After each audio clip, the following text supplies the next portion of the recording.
Okay.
Should I do this?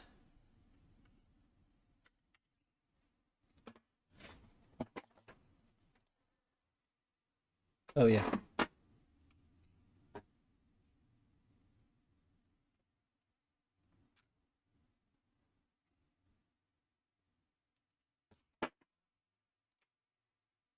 Why does it always say chat rate?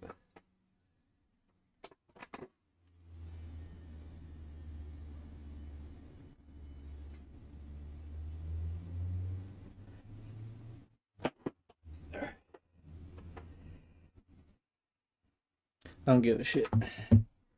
Let's just do this too.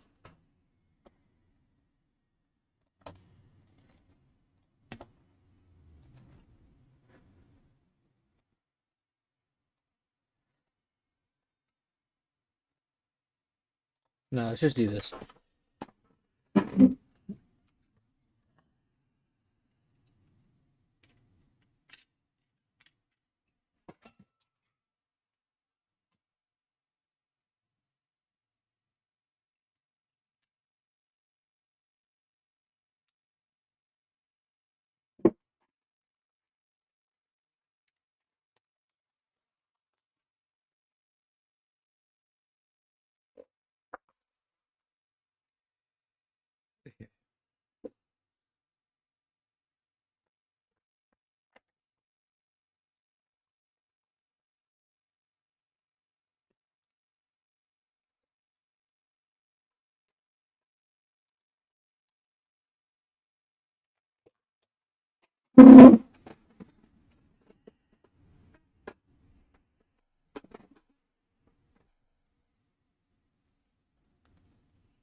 What?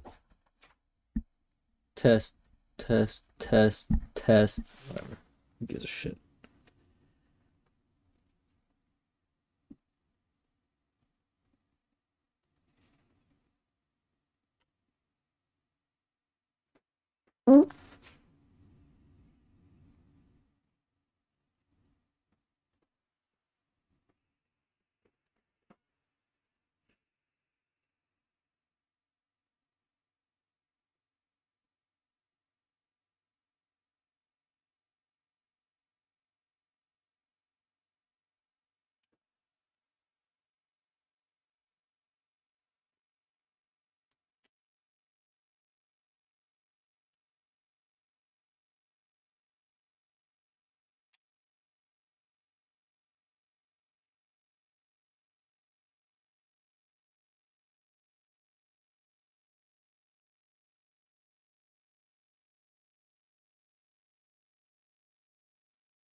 Actually, fuck it. I want to do this. It's fun.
Wait, no.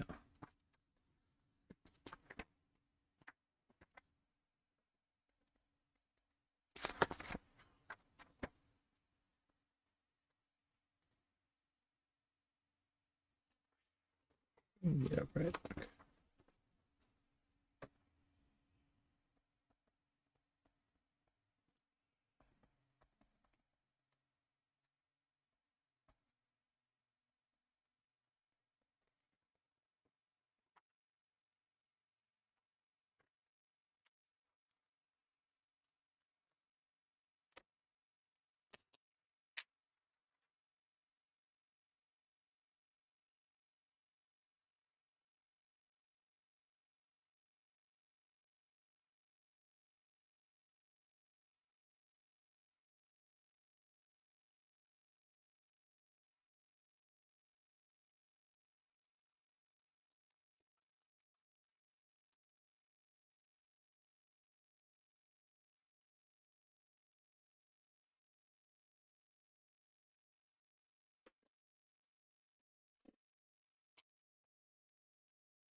I don't have a phone stand. Should I print a phone stand?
I'm gonna get a LaCroix. I only lasted 2 minutes focusing. How's that for locking me in?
Drill press feed is in inches per evolution? I didn't know that.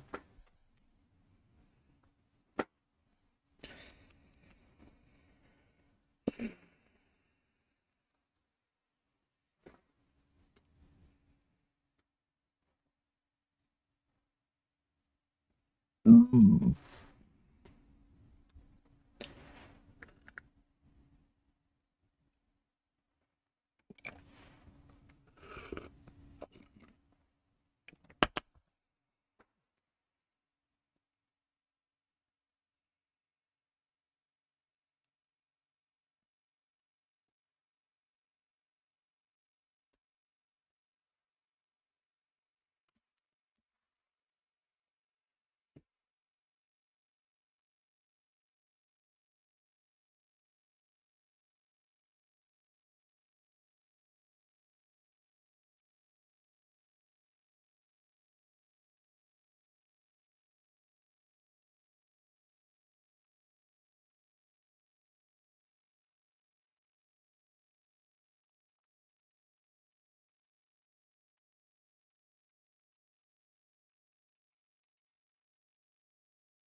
Mm.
Here's the pressure between two.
Mm.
Mm.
I always forget.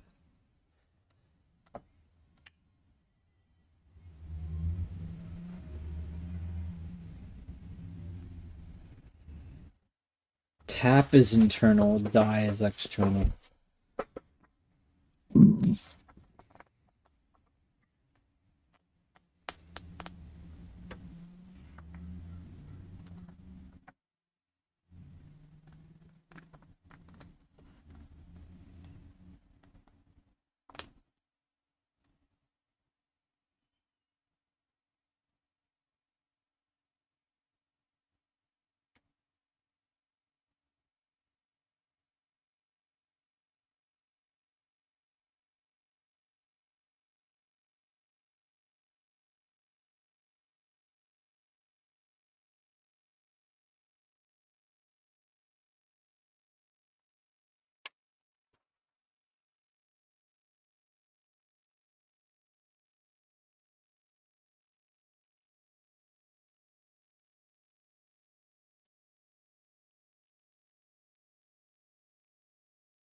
You just let it fall.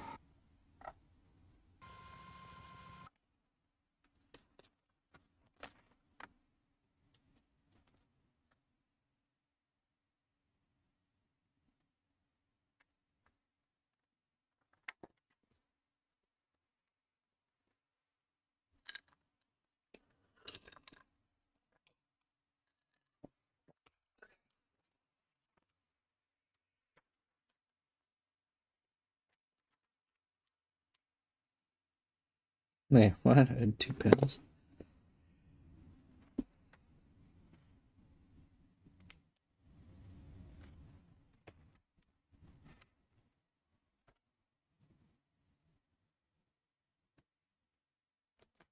If a 50th depth of cut is taken on the diameter of a workpiece.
Calculate spindle RPM and machining time.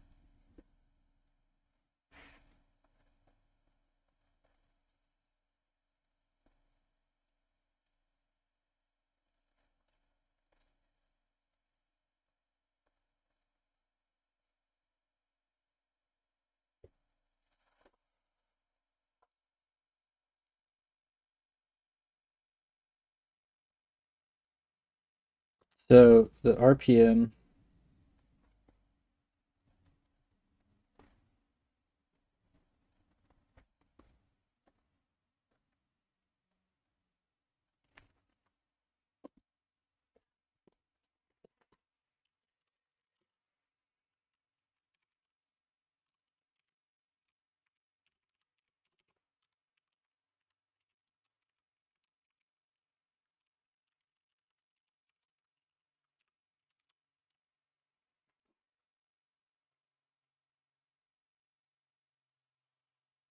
Okay. So this is the RPM, and we need to advance 4 inches.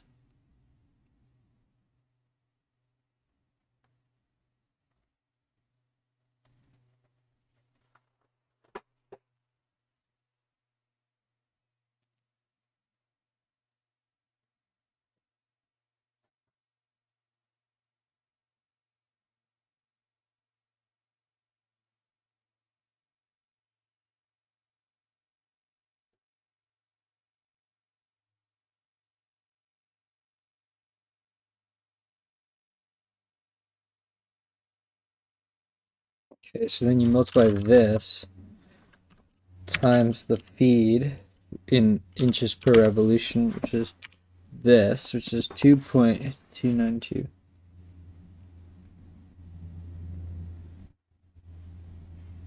Okay, and so then you say the amount of time in minutes is going to be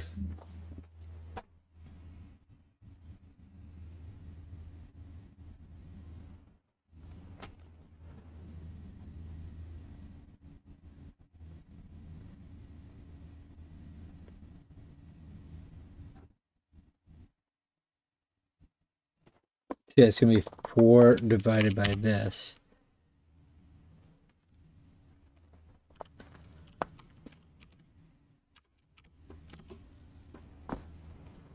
Equal 1.745 minutes. Okay.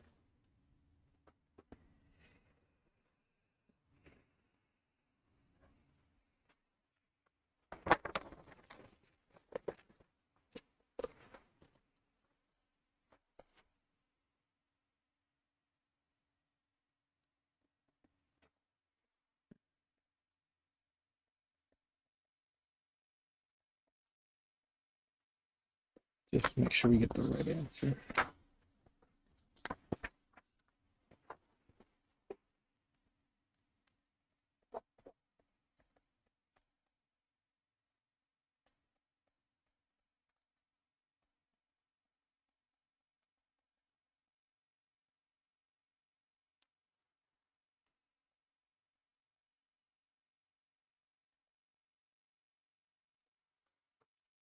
Okay.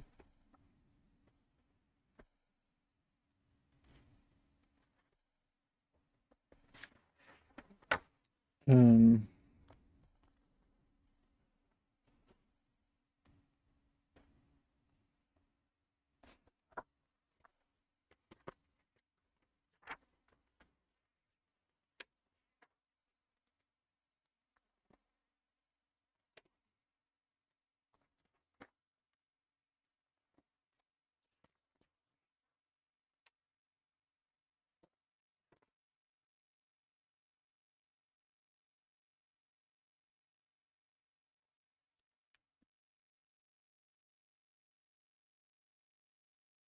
I would say high speed steel and carbide.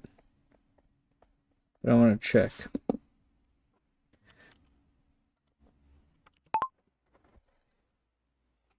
What two materials are most commonly used for lathe cutting tools?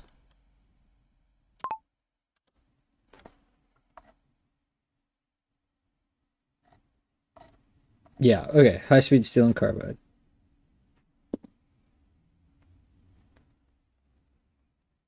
What feature of a lathe cutting tool has a direct effect on surface finish?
It's going to be radius, right? It's going to be radius. Let's just check. What feature of a lathe cutting tool has a direct effect on surface finish?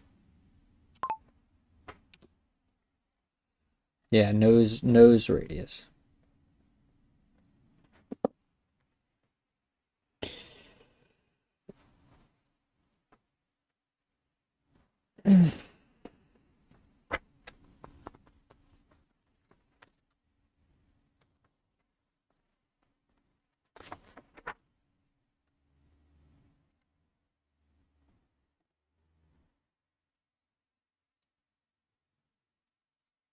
It's a right-hand tool. Okay.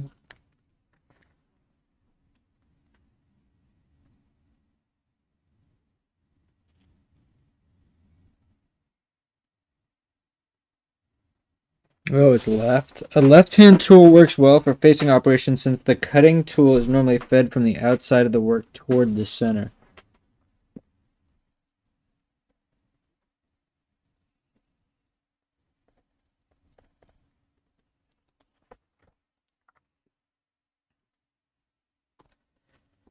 What part of the lathe is used to feed the tool during facing? It's called the cross stock.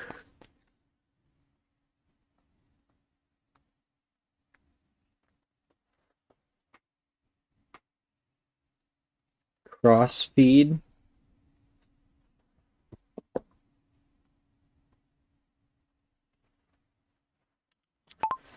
What part of a lathe is used to feed the tool during facing?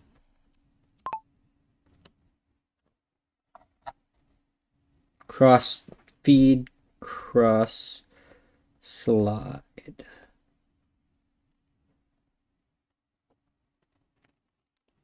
When facing, why should the tool not be fed past the center of the workpiece?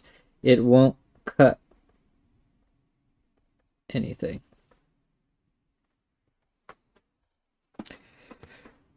Should a left hand or right hand tool be used when turning toward the headstock?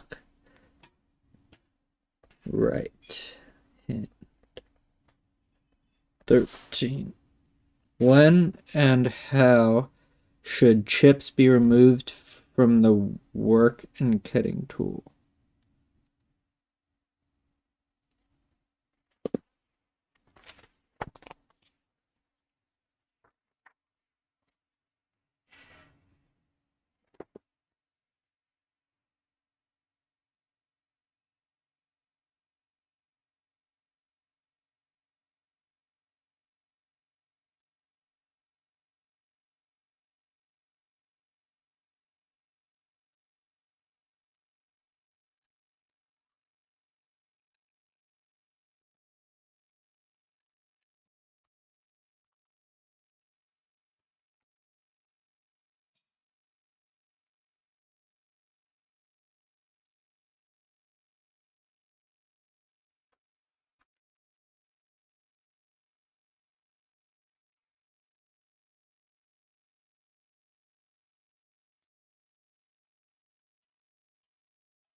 Can't imagine using any of these tools without a digital readout. That sounds like it sucks.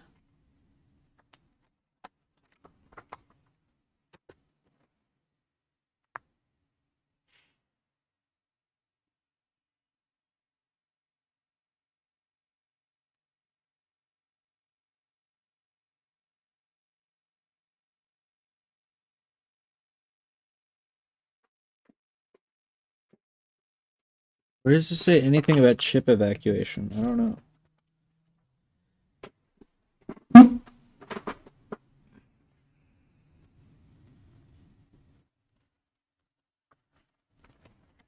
My guess would be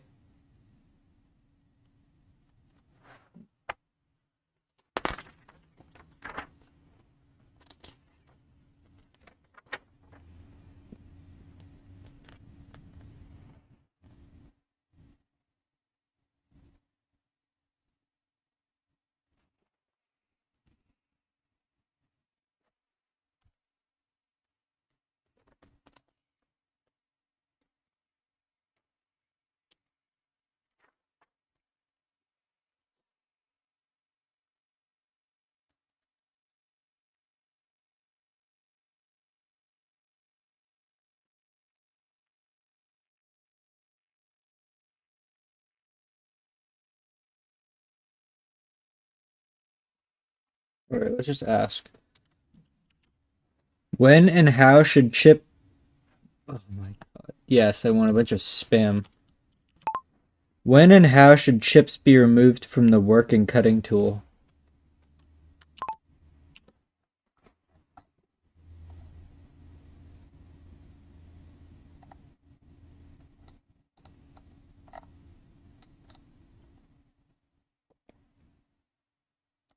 Yeah, okay. I mean, that's... I don't need to write all that, but that's just, like, obvious.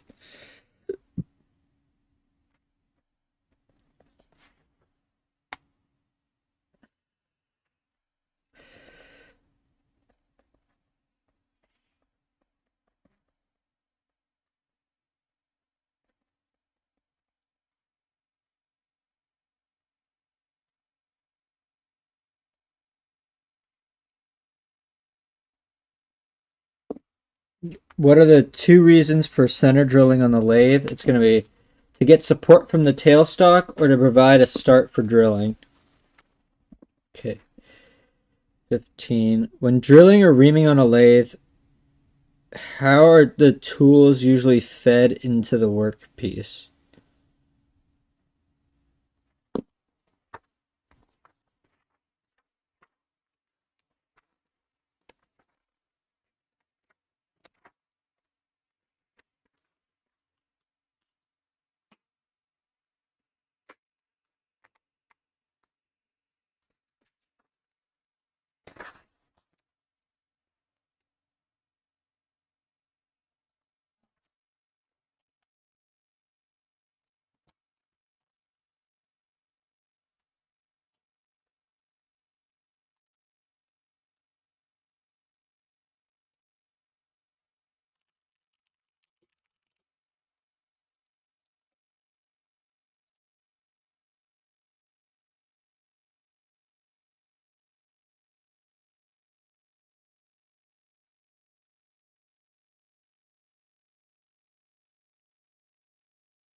Quill feed hand wheel.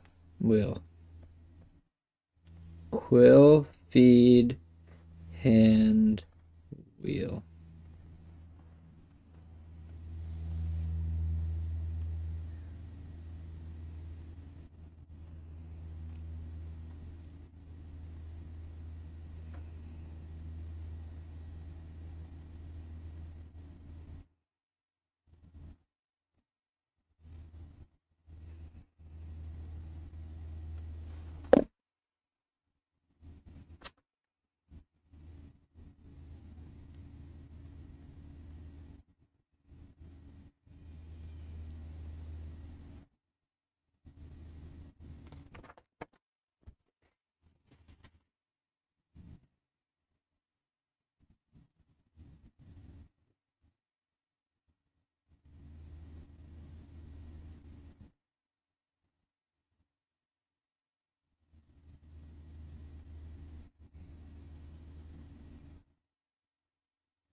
Maze. Maze? What the fuck am I talking about? So, but here you can use the, what is it called? What is the Z feed called on a lathe?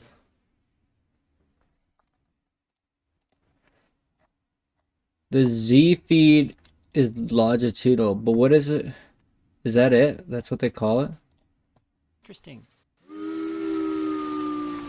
Look, we're all required to make that joke, okay? It's mandated by the Machinist Guild of Greater North Canada, but I promise I will not do it again in this video.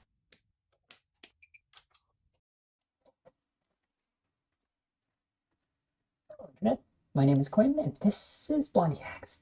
This is Lathe Skills, a series of quick videos on getting started in machining. This is episode 22, Boring. Oh, it's so hard not to make that joke every time. Fundamentally, boring is a single point way of making a hole. And the reason that matters is for all the reasons that all single point operations matter, which is precision. A single point tool means the geometry of the surface is dictated only by the slides on the machine and nothing about the tool itself. Take, for example, the classic precision multi-point hole cutting tool, the reamer. All it takes is one of these flutes to be a little dull or a little bit off on the grind, and it's going to be cutting heavier on one side than the other as this tool spins, and now your hole is going to be a little oversized or a little eccentric or whatnot. Furthermore, all multi-point cutting tools follow whatever pilot hole is there, so you're never going to be able to guarantee positional accuracy with a reamed hole because your drill pilot is never going to be perfectly positionally accurate. Whereas single point tools like the boring bar can move an existing surface regardless of the initial shape and position of that surface. And then, of course, boring is also useful for making holes that are larger than your largest multi-point cutting tools. Boring bars come in a lot of different types, but here's some common ones that you'll see nowadays. The three most obvious ones are the insert variety, and these are probably mostly what you'll find nowadays. So you'll have a steel bar with a carbide insert in the end, and then the insert has all the right clearances on it that you need for boring. Before the advent of insert tooling, you would have more typically seen a boring bar like this. This is just a single solid piece of high-speed steel that's been ground into a boring bar shape with all the appropriate clearances. This is actually part of the Grizzly pre-ground set that I linked to below, and this is a perfectly fine boring bar for use today, so you can start with this. Both of these are carbide insert, which is very common, but not the only choice. This here is a high-speed steel insert boring bar. This is an Arthur Warner Company boring bar. Hashtag not sponsored, but this is actually my favorite small boring bar, especially for brass because the insert has no top rake on it, which is perfect for brass. In the olden days, boring bars were frequently made as a solid steel bar with a cross hole in it and then a small piece of high-speed steel pushed through that hole, and then the appropriate clearance is ground on that. So it would look something like this. Now this is actually a quick and dirty fly cutter that I made for a project, but it's the same idea. The body of the fly cutter is steel, and then there's a little piece of high-speed steel that's been secured in a hole, and all the correct clearances ground on that. There's a lot more than meets the eye to the shanks on boring bars. These two boring bars look superficially the same. You figure, well, this one must be stronger because it's much, much thicker, but this boring bar is mild steel. This one is solid carbide. And despite being much smaller, this one is vastly, vastly more rigid. Solid carbide? Shank on a boring bar is a huge advantage Whoa. because rigidity is always important in machining, but with boring, it's even more so than usual. You're going to encounter all sorts of chatter problems that you never would with other operations because with a boring bar, you're always hanging way out in the wind, as it were. You'll also encounter different shank designs. These boring bars are both right side up, but notice that while they both have a flat top, this one has a round bottom. Yeah, boring seems hard. Boring seems challenging. So I don't know. I guess you have to use the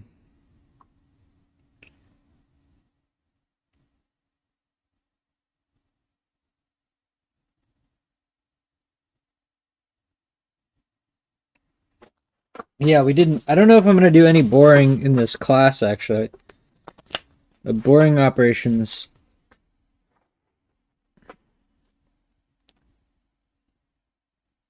Okay, so what were we on?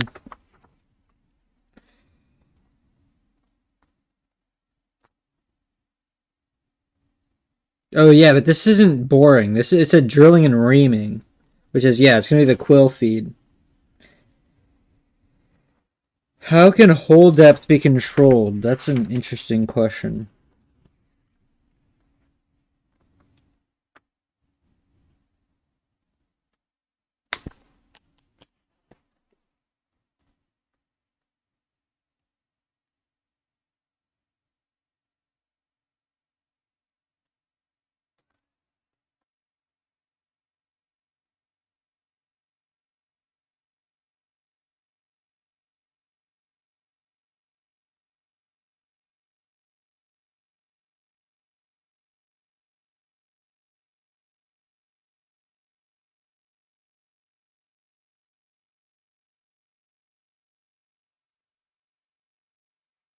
You use the hand wheel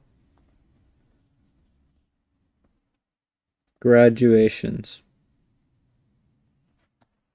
Okay.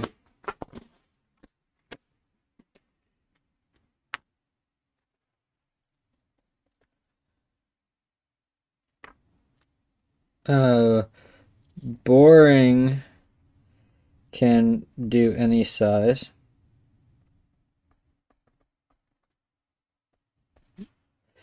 Why must extra care be taken when performing boring operations?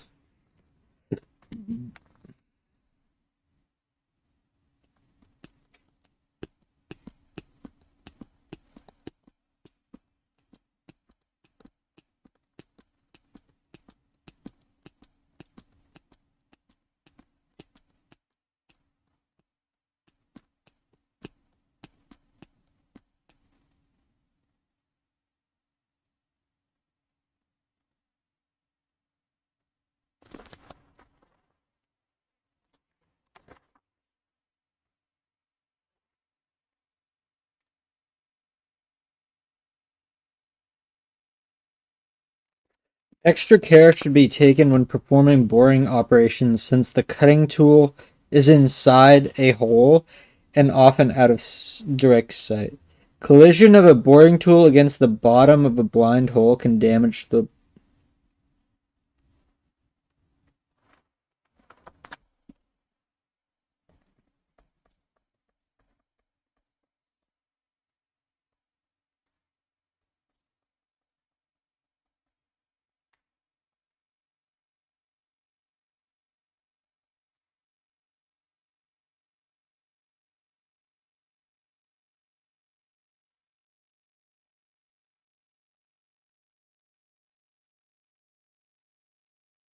okay.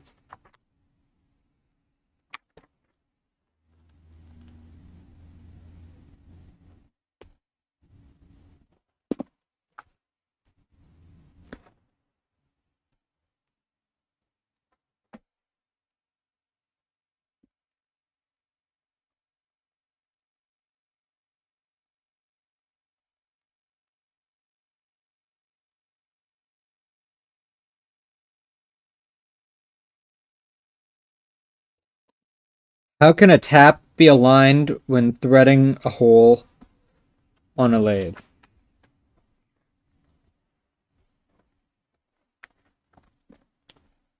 Use the tail stock.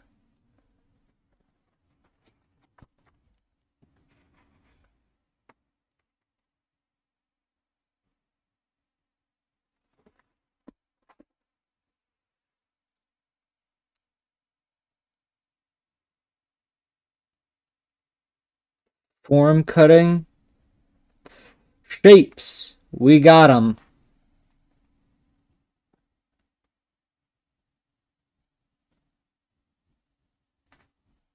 Oh, here's one I don't know.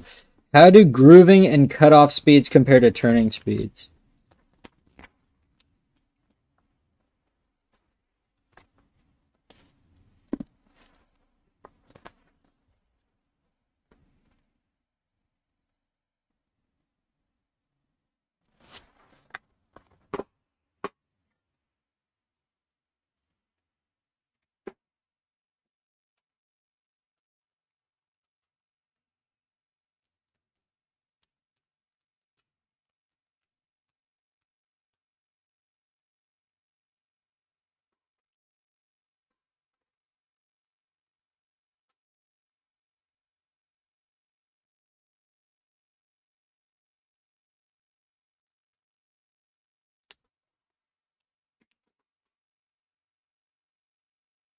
One-fourth to one-third that of turning.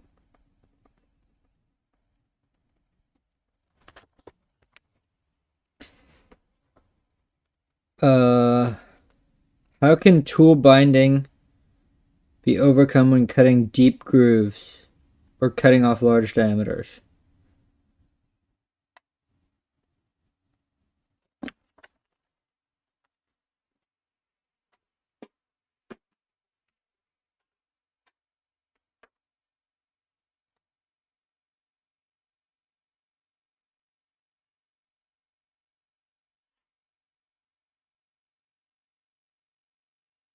Grooving and cutoff operations require extremely rigid setups. Be sure the tool tip is on center and keep the tool as short as possible.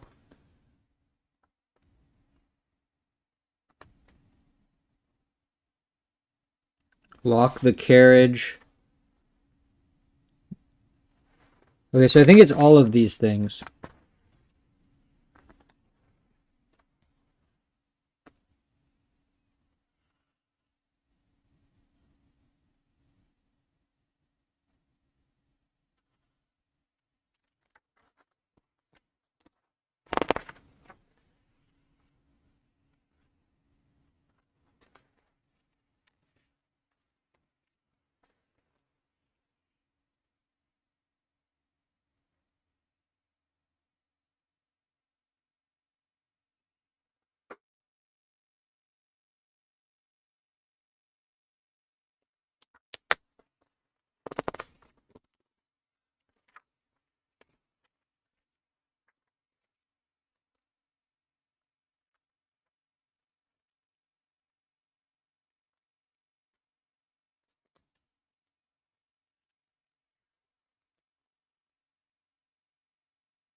Oh, here it is. When machining deep grooves or cutting off large diameters, the chance of tool binding can be greatly reduced by cutting to a partial depth and then making the groove wider.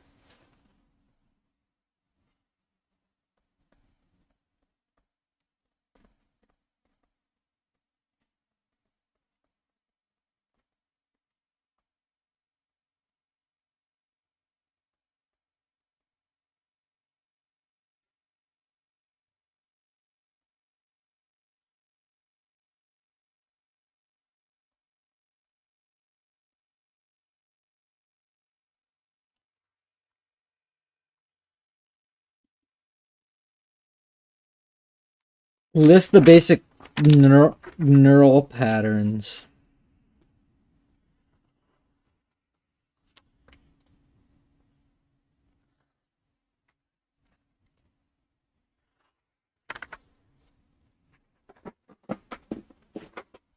Diamond and straight line.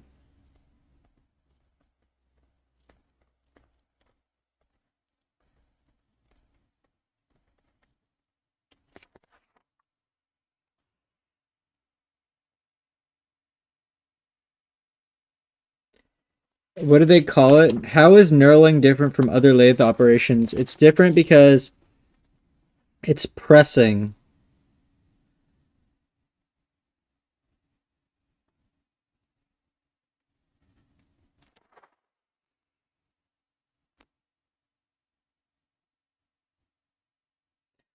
Forms the metal. Doesn't cut.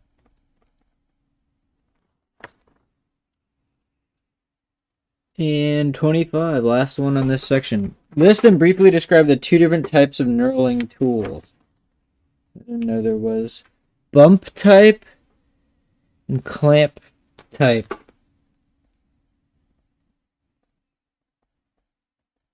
Let's see, what time is it? 2:23. I got 2.5 hours. See, how many more sections do I have?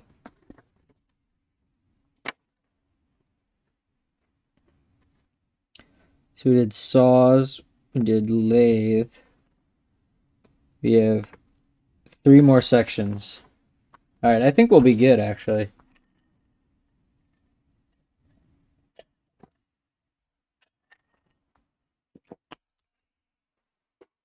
Okay, so the next one is mills. 469.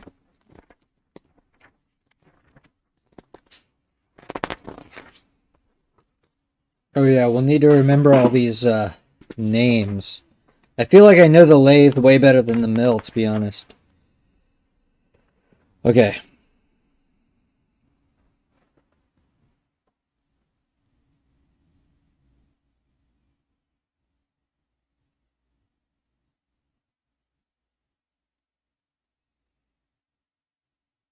Alright, let's read the summary. Alright, we've been going for like an hour. Is this lap or reset? So stupid. Alright, so we did 1 hour. I'm gonna make a snack and get another LaCroix, I guess.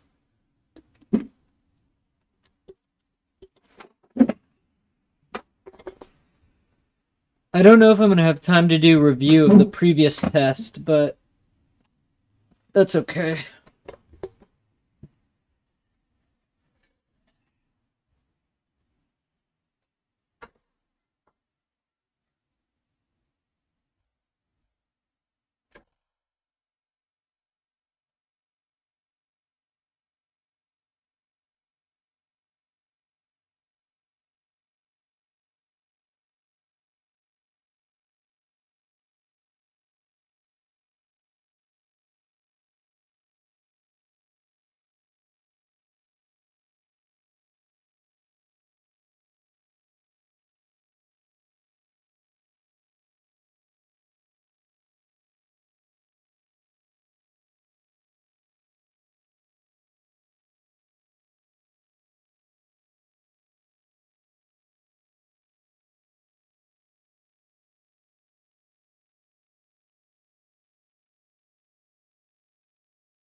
Vast majority of this popcorn. A 10-minute break, that's not so bad. The vast majority were unpopped, which is so great. Alright.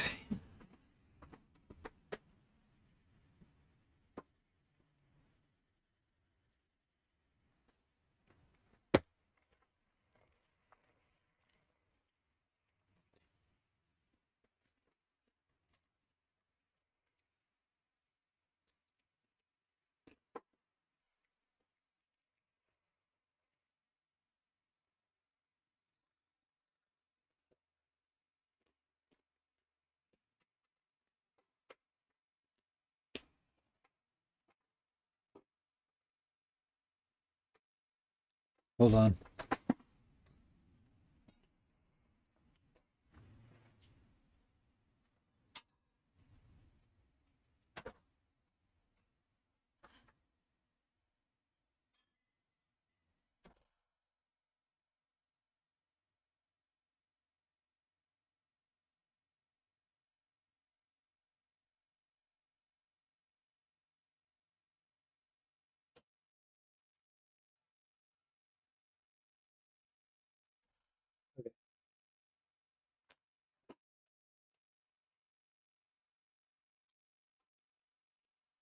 Let's read the summary.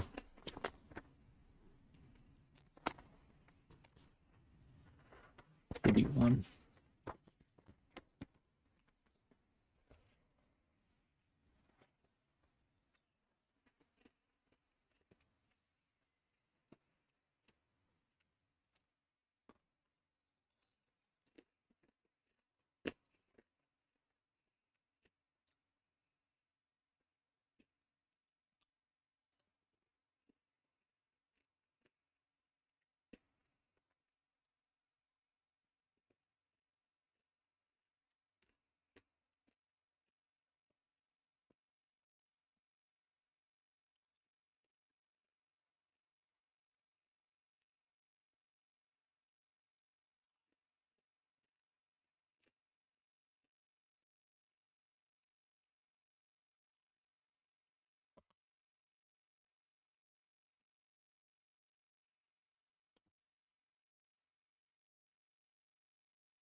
Actually, I never tightened the knee clamps.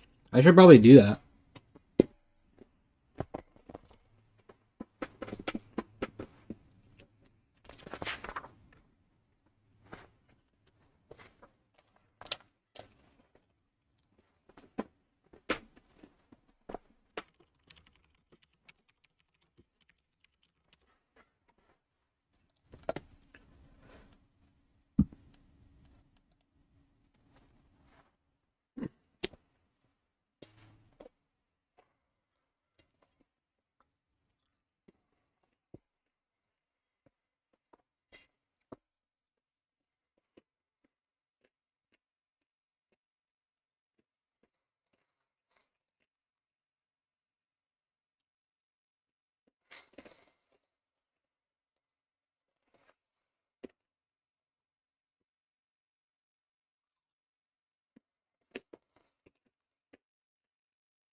Oh, dovetail.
It can really be turned 360.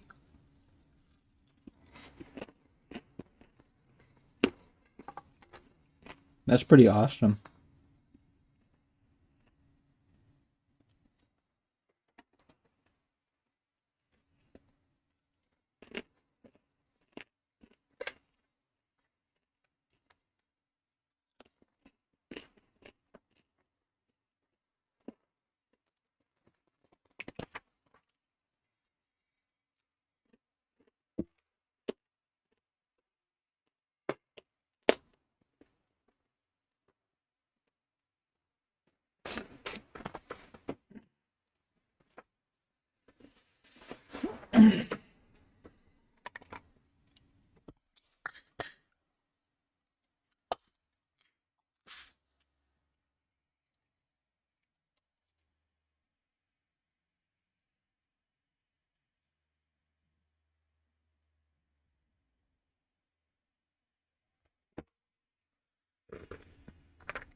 There's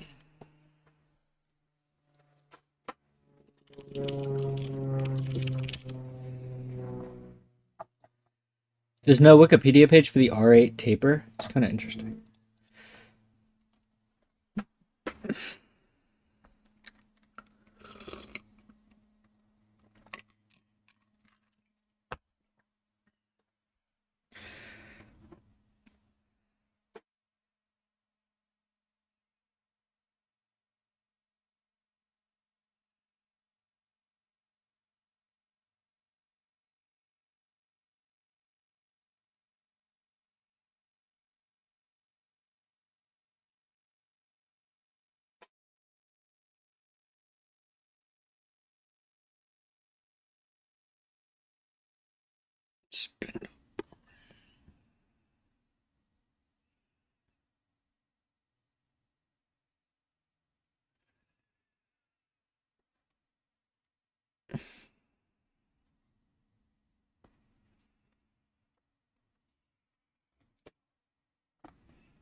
I've never used the quill the auto quill feed.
I mean, the general principle, if it's like a variable belt, you can only change it when it's running, and if it's a gear, do not change it when it's running.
I never used the power feed either. Probably should.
Mm-hmm.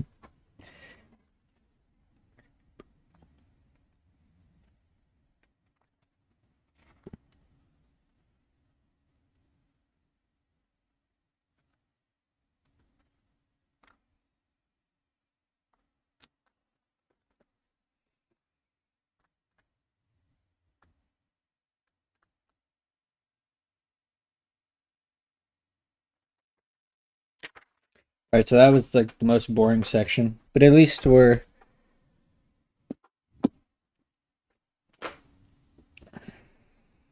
Okay. What part of the vertical milling machine allows workpieces to be raised and lowered? That's going to be the knee. You know, I'm going to just always check with GPT. It's like so easy. What part of the vertical milling machine allows workpieces to be raised and lowered?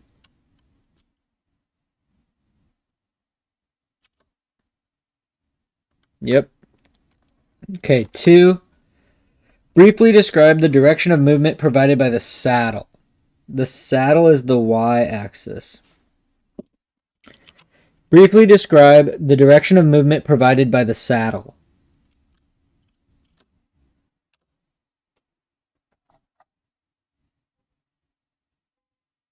There we go. Easy.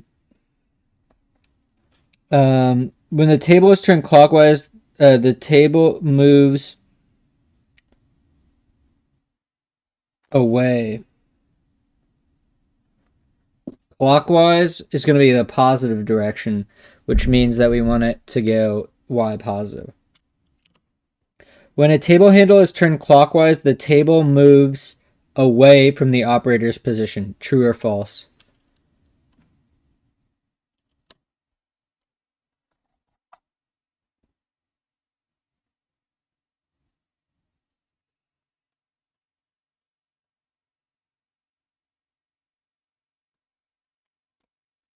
Oh, when a table handle. I actually missed that.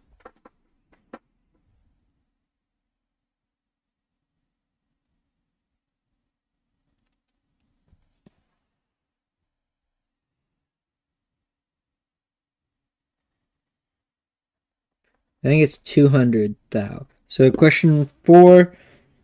What distance does the saddle or table usually move when a handle is rotated one full turn? What distance does the saddle or table usually move when a handle is rotated one full revolution?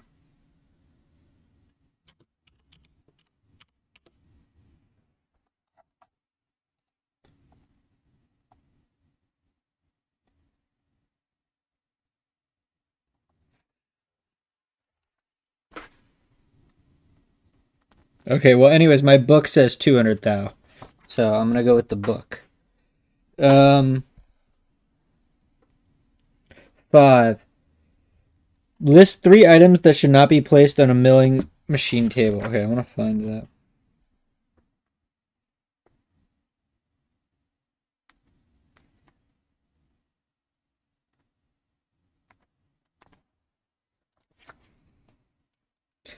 No cutting tools, hammers, files, wrenches,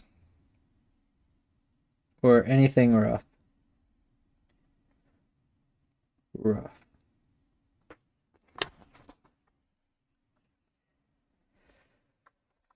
Briefly describe the function of the turret and the ram. The turret rotates, right? Wait, let me look at the diagram. The turret rotates like a swivel. And the ram moves forward and back.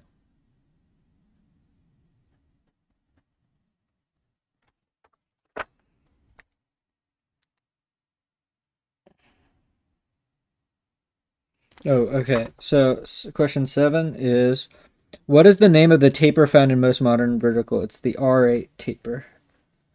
8. What part of the vertical mill can be raised and lowered to position cutting tools or used? That's going to be called the quill. How can a power quill feed be automatically stopped? What is that thing called? All we have to do is find the diagram. All right. I think it's called the quill stop ball. It's going to be the quill stop or that micrometer nut.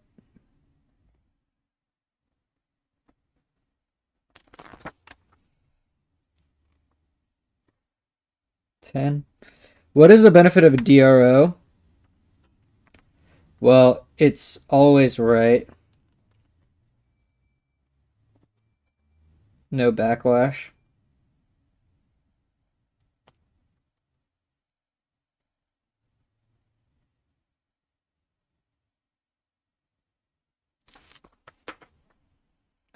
Also, absolute.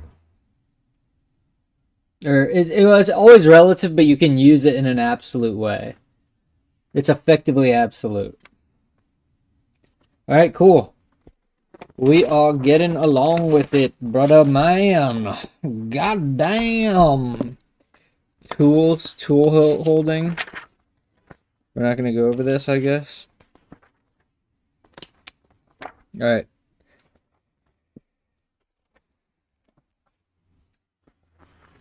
Mill operations.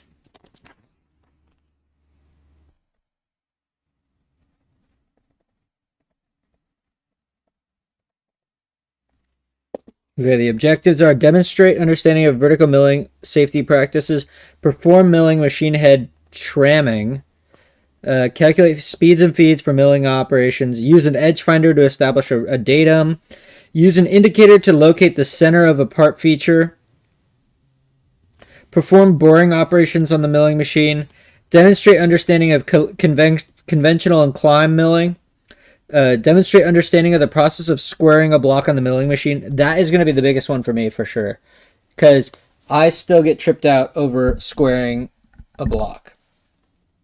And then demonstrate understanding of the basic steps of milling rectangular pockets. We haven't really gone over that.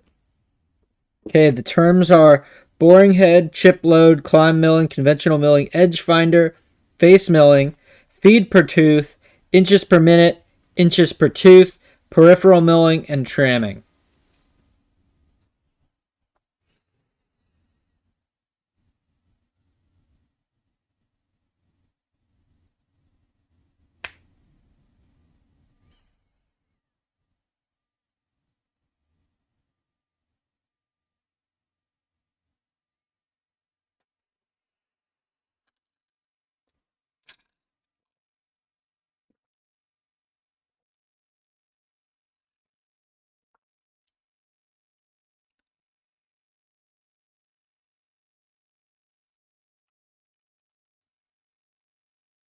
Tramming is the process of adjusting the head so that the spindle is perpendicular to the top surface of the machine table.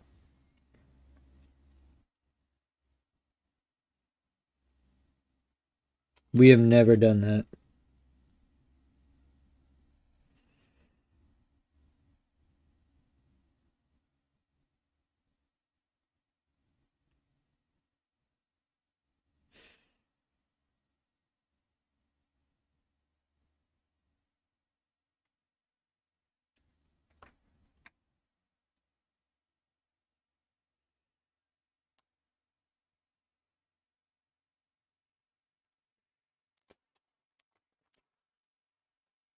God, it's so many steps. Oh my god.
All right, I'll read the section on speeds and feeds.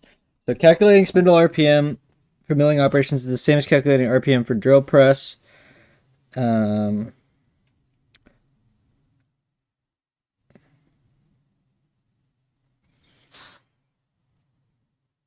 Recall that the lathe and hole making feed rates are specified in inches per revolution or feed per revolution, but knee type milling machines often use inches per revolution for power quill feed settings for hole making operations.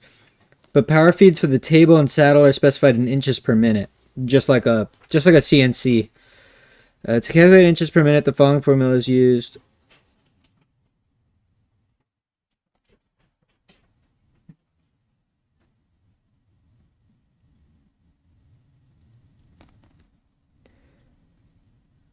Feed per tooth times number of teeth or flutes times the RPM. Okay. Chip load is the other name for it. It is the thickness of chip removed by one cutting edge of the tool per each revolution of the cutting tool.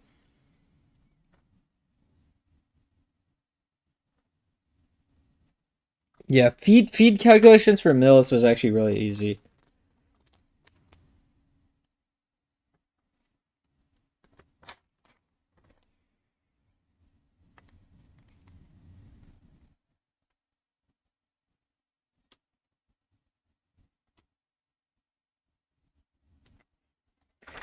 And I feel like I can skip the stuff on climb and conventional. I mean, it's so easy.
I'm actually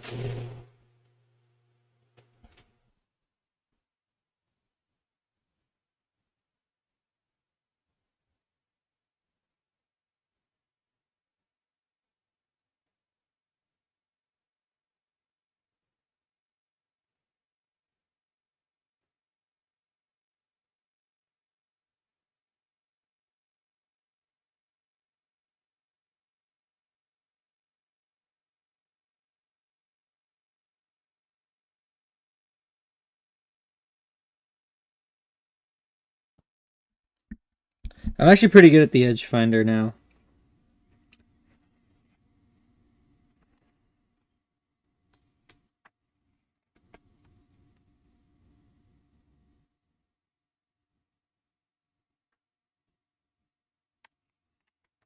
All right, let's I didn't read the summary actually. Wait, did I? I think I only read the intro. We're going all the way up to 5:45.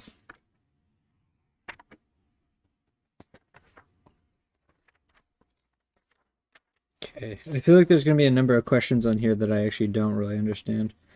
Okay, summary. Many different machining operations can be performed on the vertical milling machine. By respecting the machine and tooling can be done safely. It's so funny they put that. In understanding the methods of the setup and alignment of the milling machine head and work holding devices provides a foundation for machining workpieces to required specifications. As with any machining operation, calculation of the proper speeds, feeds, and cutting methods is necessary. The saddle and table allow the vertical milling machine to be used for accurate positioning to perform hole making operations, including drilling, reaming, and boring. An edge finder or dial indicator can be used to locate workpiece features.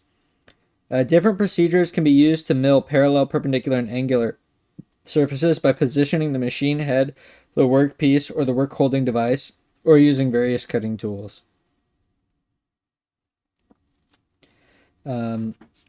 Steps and slots of different shapes can be machined on the vertical mill using both shank type and arbor type milling cutters. Specialty cutters can be used to mill external radii and internal radii. Pocket machining can be performed on the mill, requires a calculation of the X and Y coordinate positions to properly move the cutting tool within the boundary of the pocket. I think that just means cutter compensation, basically. Gaining an understanding of these principles and methods is a vital part of learning to safely and efficiently set up and operate the mill. Okay.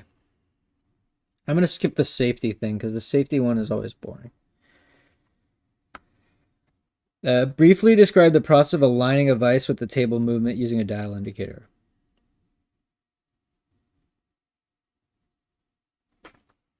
All right, we'll read that, but I feel like it's obvious, sort of.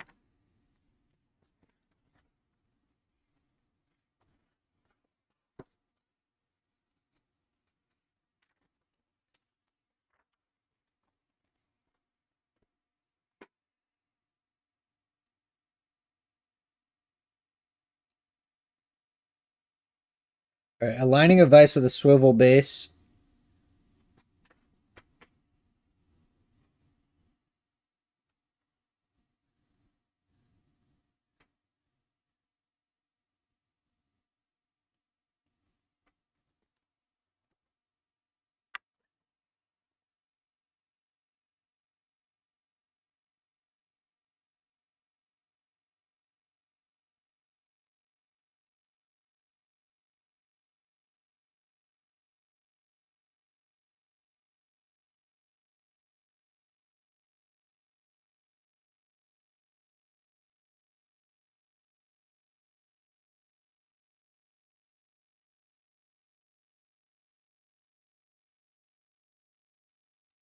Yeah, I feel like I don't even need to answer that. Yeah, basically you just you do the obvious thing. I don't know about the solid vise, but I'm pretty sure it's the same thing. You just use a freaking indicator. Okay. Chip load is the theoretical width of a chip taken off by a tooth. Off by cutter's tooth. Inches per minute is feed of cutter in / table saddle in X and Y and Z for CNC or whatever. All right. Calculate spindle speed for the two situations. Okay.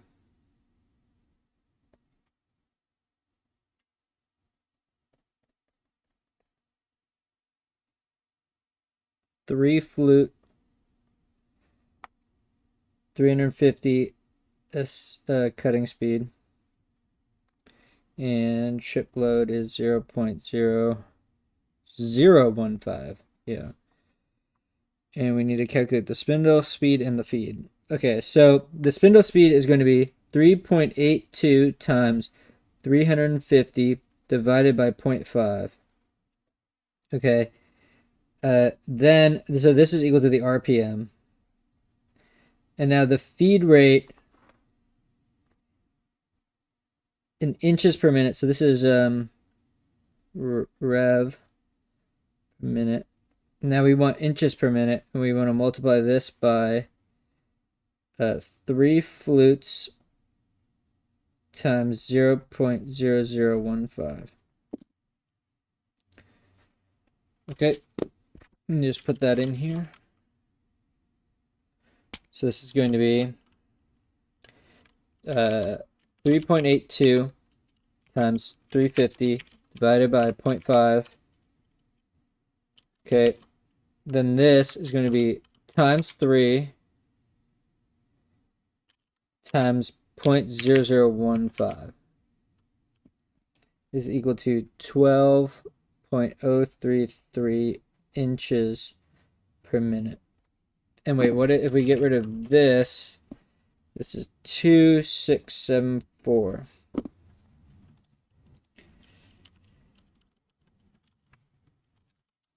Oop.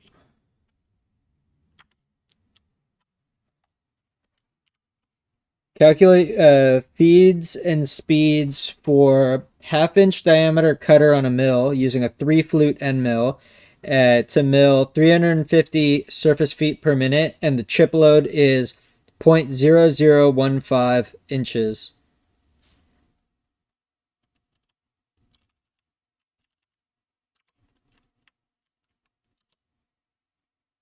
Probably got it right.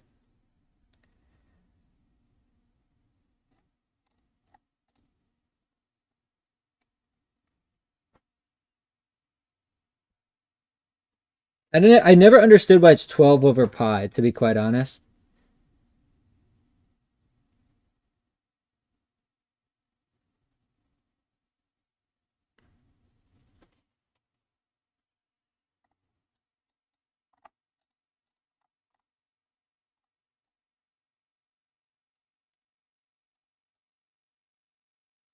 Okay, cool.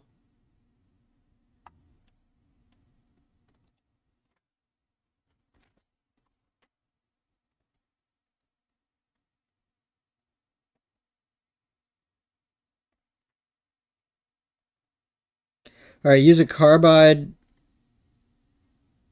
Oh, wait. Yeah, I forgot about all the modifiers. What are the modifiers? Because on a carbide, it's 2 to 4 times as fast, right?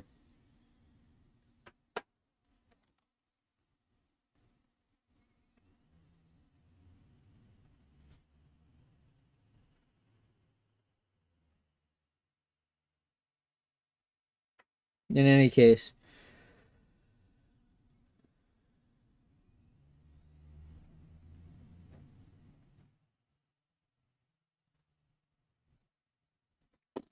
In any case. I don't think this is going to be right.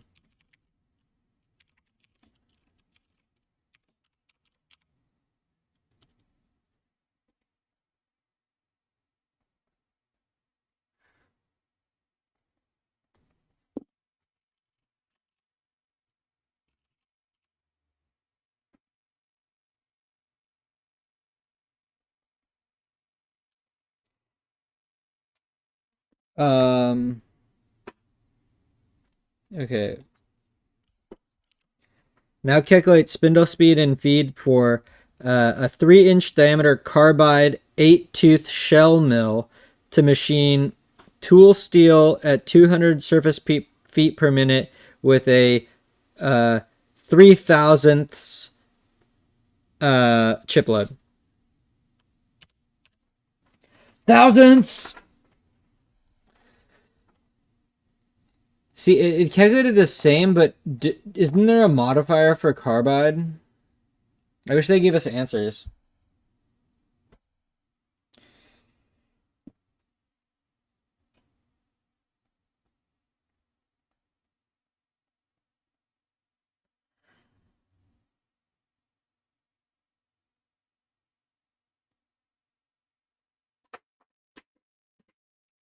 Okay. Briefly describe the process of locating the center of an existing hole on a vertical milling machine. I don't know. We're going to have to figure that one out.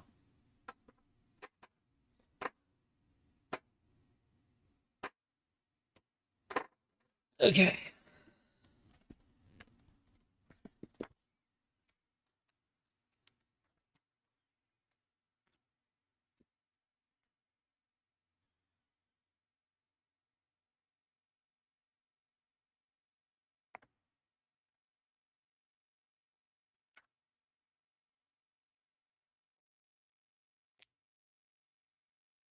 No, okay, here there's an example in here, and it doesn't actually make any modifier for carbide.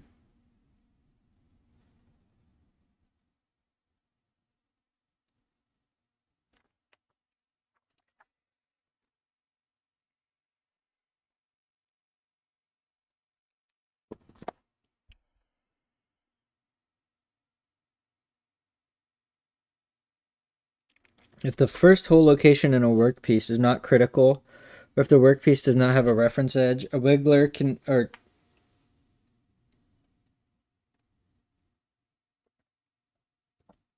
here we go. Locating the center of an existing part feature. To find the center of an existing hole, a dial indicator is often used. Visually locate the spindle in the center of the hole by moving the table and saddle. Mount a dial test indicator in the spindle.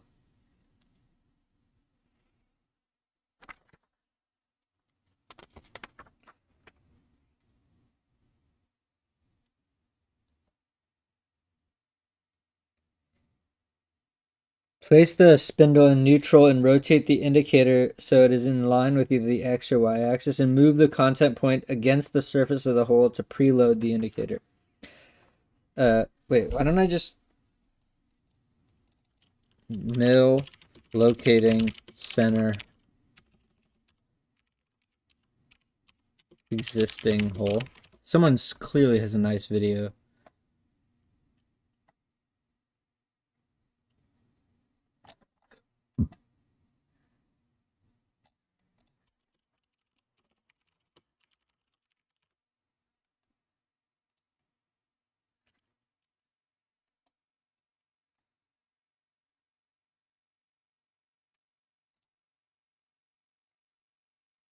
Okay, today we're going to learn how to indicate with a dial indicator, or some people call them a finger indicator.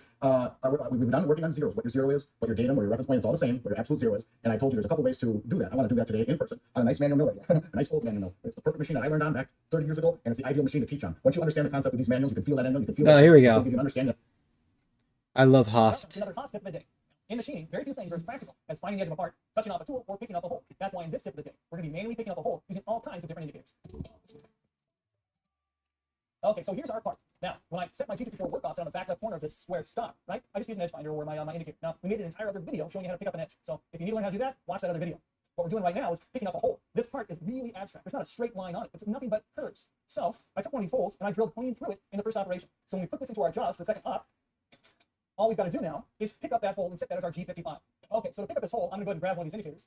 And I choose this guy. This is a nice vertical indicator with an axial support.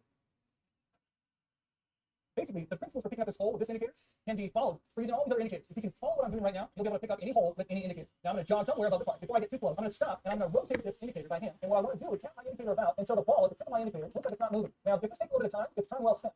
So I eyeball this thing pretty good. Now I'm going to jog my indicator down above the top of that hole. Now I'm going to get it pretty close in both the X and the Y. I'm going to go ahead and put it on 1 increment, 1001, and see how close I can eyeball this to the center of this hole. It's a good idea to take your time with this. Make sure that you're pretty well centered on that hole before we drop in and start indicating. Now, this is really important here.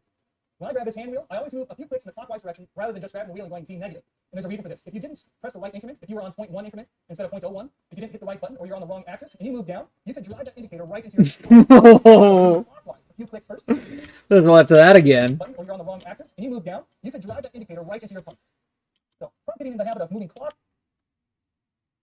if you didn't hit the right button or you're on the wrong axis and you move down, you can drive that indicator right into your punch. Damn. From getting in the habit of moving clockwise, a few clicks first. So if the machine happens to lunge, at least your indicator didn't get crushed. Okay, so I'm going to move up. We're in the right increment, and I'm going to jog down into the hole, maybe an eighth of an inch, about 0.1, 0.2 inches. Once there, I'm going to grab my indicator, and I'm going to pull it towards myself so that it makes contact with the sidewall of the hole, somewhere near the middle of the indicator's travel range. Now, some indicator mounts have little adjustable thumb loops that make this part of the process really easy.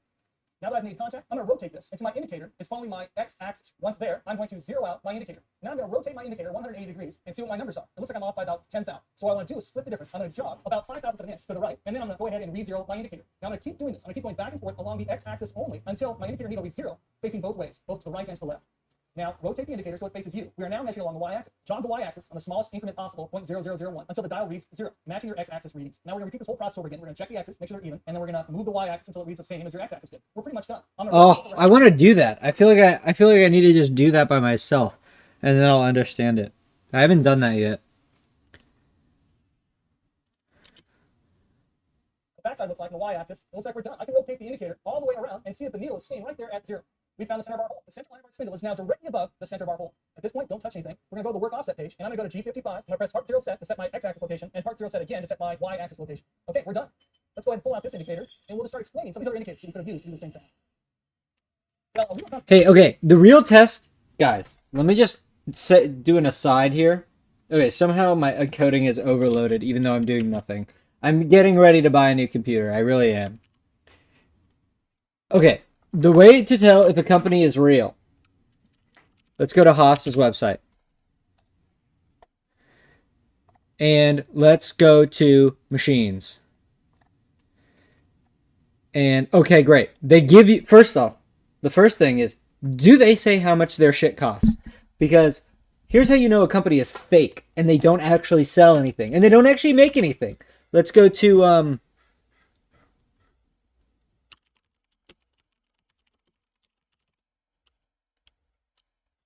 who is it?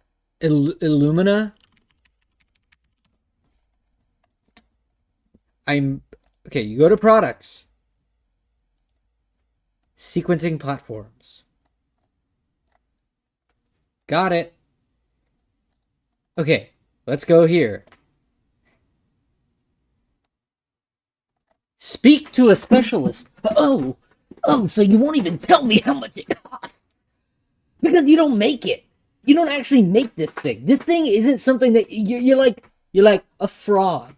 You don't actually make any of them. You just say you make them, and you give all these amazing specifications. But when you got to speak to a specialist, then I'm a little. Oh, you don't actually make them, do you? Do you? I'd love to see the factory because I know you don't really make them. Look at that. That's not a real thing. They've never made a single one of those in their lives. They're a bunch of frauds.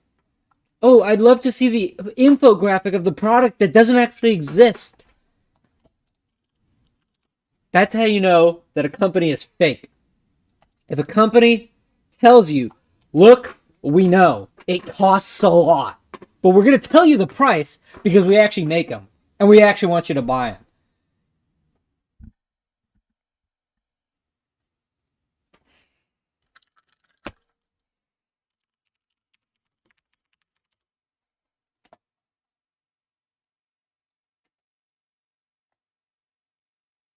See, they do. Harvard actually says, look, it costs a lot. It's actually insane, dude. Why is college is literally such a fucking scam, bro? Everyone in my life tells me, go to college. It's such a fucking scam. It's literally the world's most delusional pyramid scheme. Now, you can meet a ton of great people and you get access to a lot of cool shit. But it's still, so much of this is a scam. George Hotz is the best thing on why I forget. I think it was during one of the COVID streams, but he basically plots the price of televisions over time, and then he plots the price of bullshit like healthcare and education, and you just see him skyrocketing because it's not technology, and it's just a scam. It's just a total freaking scam. All right, this was a very good video though, so I feel like I don't even have to write down that answer.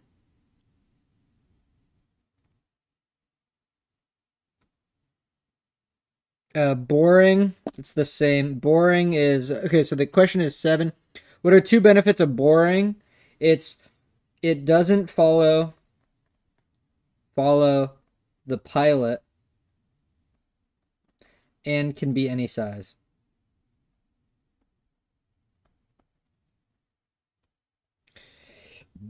What are face milling and peripheral milling?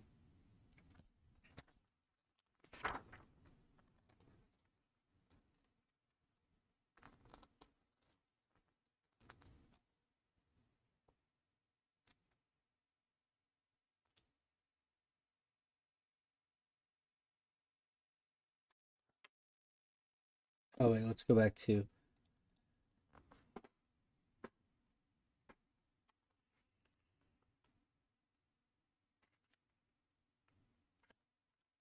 wow, there's so much on boring. That's crazy. All right, here we go. Milling basics. This is actually what I want to Okay, so side milling is side, cutting is peripheral, and face is on the top.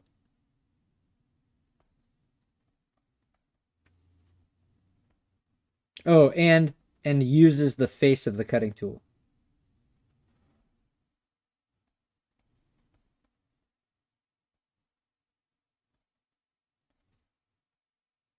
All right, I do want to read this section though.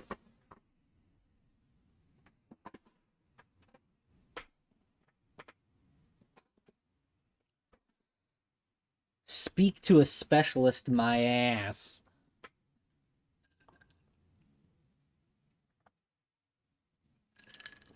I pay you money, you give me thing.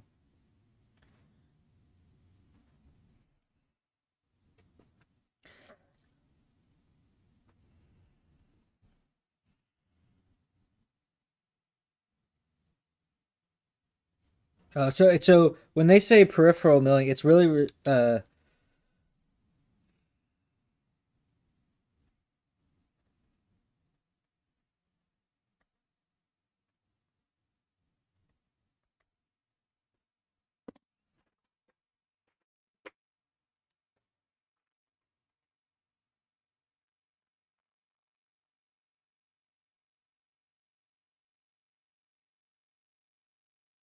conventional milling is the method normally used when machining on the vertical mill because it provides a measure of safety because the tool tends to push away from the work, requiring constant feed to continue cutting. The drawback to conventional is that the surface finish isn't as good. Climb milling should only be used under certain conditions on the vertical mill because the work can be pulled into the tool uncontrollably. I want to see a video of that.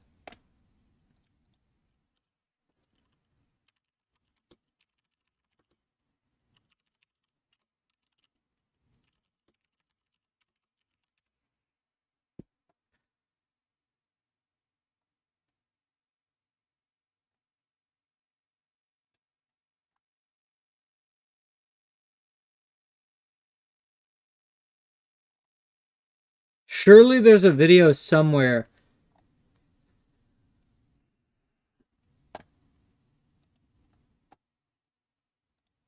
Whoa. This is my DIY CNC mill. I built it out of a mini mill about a few months ago, and it is so awesome. I ended up deciding to make it purely because I was looking at DROs online and had the thought, wow, these things are expensive. I bet I can make a CNC mill for around the same price. Unsurprisingly, this ended up being a much more involved build than expected, so let's jump back to when I was having my first thoughts on how to make this thing. Okay, so what do we need to do to make this thing into a CNC mill? Theoretically, it's not actually that complicated. We take a milling machine that we already have and strap motors to the handles. But unfortunately, we live in the real world, and in the real world, we have to deal with a little gremlin called backlash. Now, backlash is caused by the clearance between the internal and external threads of the lead screw system. This clearance means that every time you switch rotation direction of the lead screw, there's a dead zone that you need to travel through before you're able to move the thing you're trying to move. Wait, this is the right dial. Ah, there we go. So as you can see, whenever we switch direction, the lead switch threads need to pass through this clearance gap before they engage with the nut. And that is what we know as backlash. Now, backlash isn't actually that big a deal on manual machines. It's kind of like a popular kid school who are openly mean to you, but we always laugh at you. Dude, this guy's great. This is already an amazing video. Even though you're just walking class, and that you can compensate for it by being clever and adjusting your path. But for CNC's more complicated toolpaths, it becomes a major issue. So we're going to have to convert our driving axes to ball screws. And with this reasoning in mind, we're going to have to redesign the mini mill to accommodate the larger ball screw hardware. And we're also going to come up with some kind of mounting bracket to connect the motors we're going to need to the ball screws. So, I was thinking you could do something fancy with it, but yeah. let's hop over in CAD and get something signed.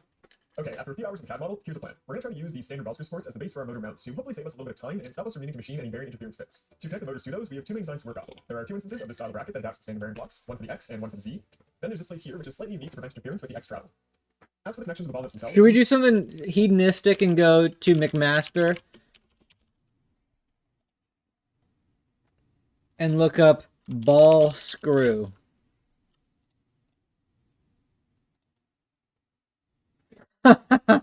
This shit is so absurd, man. It's just so fucking insane, man. These costs are so high. But they tell you what they are, because they actually want to sell you something. more or less we're just replacing the existing lead screw hardware with ball screw hardware. We need to do some trimming of the ball screw plane just to do that, but overall it shouldn't be too difficult to get everything to fit. And lastly, the addition of the Z-axis, which previously didn't have a lead screw, but now will. I'm not totally sold on the rigidity of the solution I came up with here, but I think it should be a good starting point that we can upgrade later down the line. And with that explained, let's go get some metal and get building. To make this easier to manufacture, I designed it to use as much flat plate as possible. One big upside to this is that it lets us use templates to cut out parts, which is a fantastic technique for making things quickly. One big downside to this is that it means a whole lot of bandsaw work in the future. And don't get me wrong, bandsaw is way better than using a hacksaw to do all this, but it makes a huge mess every time I use it, which I personally find quite annoying to deal with. Plus, after cutting, the edges and bases need to be cleaned up. Speaking of which, I've got a fly cutter on order, but it hasn't arrived yet. Luckily, we have a 4-jaw chuck now, which helps me deal with my favorite tricks with the lathe.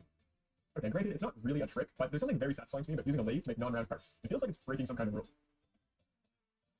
X, Z, and I didn't understand what that even did. I've successfully installed long enough for the fly cutters to arrive, so we can get started on the Z bracket. This is my first shot at using a fly cutter, and wow, these things are awesome. Look at that surface finish. Wow, that is a really good surface finish. Despite some minor technical difficulties. But as I'm sure you can see, we're far from having all the features caught. The main difficulty being this hole right here. I don't have a boring bar for the mill, and I don't think it's a safe idea to put this thing in the lathe. Fortunately, I have this super cheap rotor table I was going to make a video about, though in all honesty, I was pretty skeptical about how well it was actually going to work. But trying it out, I'm pleased to report that it ended up going extremely well. Honestly, way better than it has any right to, considering how much it cost. I got tired of turning the hand wheel pretty quick though, and found a trick with the chuck key to make that go a whole lot better. Next is a bunch of repetitive milling, drilling, and tapping for all the parts we just cut out. Not gonna lie, it gets pretty boring pretty fast, so I think I'll just give you a taste of it and skip to the next build section. As a bit of a fun fact, I somehow ended up with over 250 individual clips of milling and drilling different parts, and I honestly have no idea how I managed to generate that much useless content. Alright, that took a little bit longer than I wanted it to, but fortunately we're now done making all of our custom parts. No, we're not. We still need to make the standoffs. What am I talking about? Oh, psych, you thought we were done? Nope, there's still a bunch more machining to do. On the right side, all machining's done on the lathe, which honestly I think is becoming my favorite tool.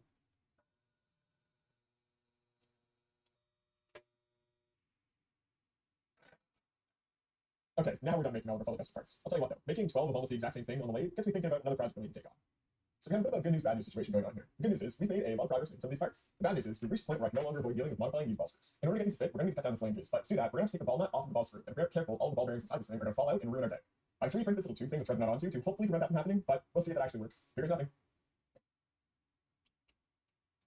Well, despite our best efforts, we lost a couple ball bearings, and I can't believe I didn't. That was completely my fault. Holes. Well, at least it's kind of interesting we can see the inside of it now. I'll save you the trouble of watching me rebuild it and skip straight to the milling.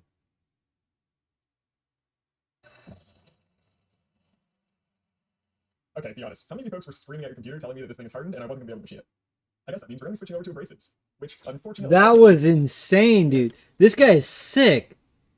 Yeah, this video is so good. Wow, look at that. Okay, be honest. How many of you folks were I wasn't expecting that at all. hardened and I wasn't going to be able to machine it? I guess that means we're going to be switching over to abrasives, which unfortunately also means this is hurting me probably a lot more than it hurts you. Now, I'll openly admit that abrasive cutting tools are by far my least favorite tools to use. Yeah. But you really can't argue that they have style.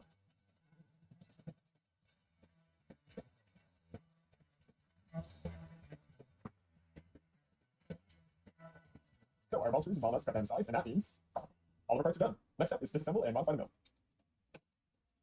Dude, this guy's sick. Put together like a giant metal Lego kit. It's almost like they want you to do this kind of stuff. Most of the modifications we can make to the machine itself are all pretty straightforward drilling and tapping operations. My biggest concerns were caused later on by having to freehand drill the mounting holes in the column and head. I don't have a great track record for drilling and tapping straight without mechanical assistance, but I think everything worked out okay in this case. And after filing away some of the casting to create clearance for the X-axis Foster, it was time to stop making and start assembling. I wish I wasn't surprised as I was, but the assembly process went suspiciously well. It is not typical for me that all the parts I make fit together perfectly on the first try. Though, granted, the X and Y axes were designed to be as close to a drag and drop solution as I could possibly manage. Now, that is not to say that everything went exactly according to plan. Moving on to the Z-axis, the assembly was still going great, but after I got the brackets installed and went to drop in ball screw. Look, let's just keep this one a secret between you and me, okay? Honestly, it feels so great to see this thing come together. It might just be me getting too into this. Wow, look at that. Look at those. Those are like NEMA 34s or something. And yet, you know what drives me insane? None of this stuff has encoders on it. Now, as for electronics, I only have three things to say. One, I'm using FluentNC as my control firmware. Two, yes, I know these are open loop steppers and they should be closed loop. I'm waiting until I'm sure everything is That's pretty good. Right? You know? Oh.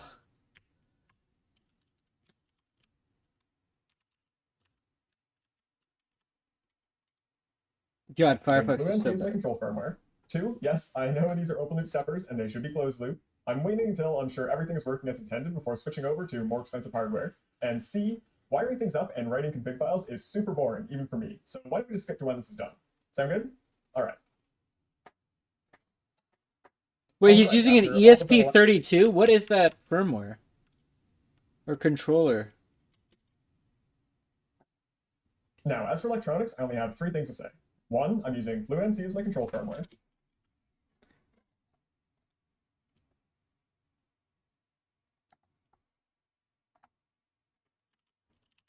Fluent CNC?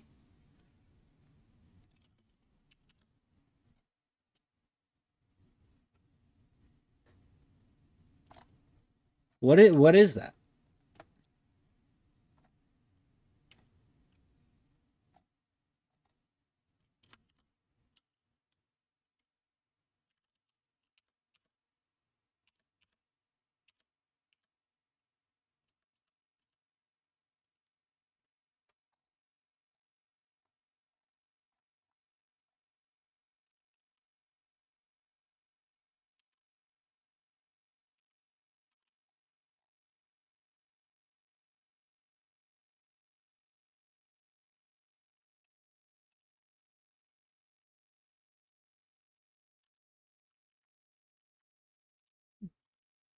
Now, as for electronics, I only have three things to say. One, I'm using FluentNC as my control firmware. Two, yes, I know these God, I hate how long it takes. electronics. I only have three things to say. One, I'm using FluentNC as my control. Fluid NC? There we go. Oh, the next generation written in C++? I don't think so, buddy. I'm going to open up Chrome to freaking star it, though. It can be run on an ESP? Alright, that is fucking awesome. I wonder if we can get one on a Pico. Pico's clock speed is like half as high as... but honestly, I would love to try that out. Firmware. Two, yes, I know these are open loop steppers and they should be closed loop. I'm waiting until I'm sure everything's working as intended before switching over to more expensive hardware. And C, wiring things up and writing config files is super boring, even for me. So why don't we just skip to when this is done? Sound good? All right. All right, after all of that electrical stuff you didn't have to watch, it's time for our first test of the CNC mill. Okay, nothing happening. Let's figure out why that is. That was extremely disappointing. Not gonna lie to you folks, I was really hoping this would work on the first shot. I tried to debug this for a while and could not figure out why it wouldn't move. I checked continuity, I confirmed the GPIO pins were correct, I made sure we were getting voltage when it was expected, and I was running out of electrical debugging tricks when a very unpleasant thought occurred to me. So I had originally bought the motors and motor drivers in a kit, and that kit came with this CNC control board. Now, I'm obviously not using this control board, I'm using an ESP32. But I forgot to check whether or not the motor drivers work with 3.3 volt control logic, which could mean that all of the work we've done up until this point has been a complete waste of time. I was extremely worried while looking into the spec sheet for the motor drivers, but I was happy to find that the minimum logic value was within the range that we needed. And luckily, this is when I noticed something really important that I somehow managed to miss. Wait, no way, it's not that obvious. All right, folks, it's moment of truth. Yes. That's awesome, Oh, man. yes, that's amazing. I was very worried that we were going with there. Okay, y-axis. Oh, that's so cool. I finished up the wiring and ran a motion test where I discovered that there was some backlash in the cable. I'm not completely sure, but I think that some of this is caused by these terrible motor couplings. So I've ordered some new ones, but we'll wait for that. I think we should throw on some weight covers and try out some power feed manual milling. I know this is nowhere close to the full potential of this thing, but it is already so much better than turning the wheels by hand. Thanks to the power of movie magic, we're at the point where the couplings have arrived and are installed. Replacing these couplings did help. Unfortunately, though, I'm still seeing about 4,000 backlash, and I think it just comes down to the cheap import ball screws that I'm using. This is obviously not ideal, but I think it's well within the limit of what we can tolerate, and it's probably can sell later by just throwing more 4,000? Pretty high, though. money at it. So, I think it's about time to see what this baby can do. And so, without further ado, I present the DIY CNC mill in all of its glory. You know, it's kind of funny. I spent all this time making a CNC mill, and now that I have one, I have no idea what I'm going to make with it. All I can think of is how nice it would have been to have this thing for making all of the CNC mill parts. I'm just opting to make some meaningless test geometry, and I feel like it's about time to sit back and enjoy the chips.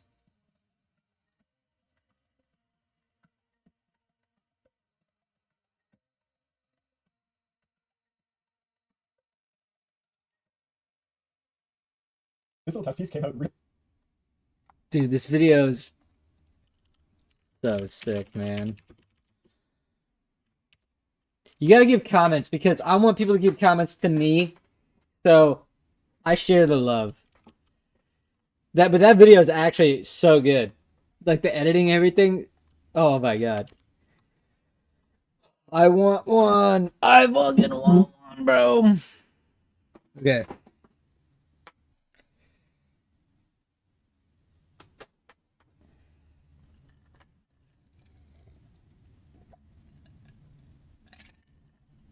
Um.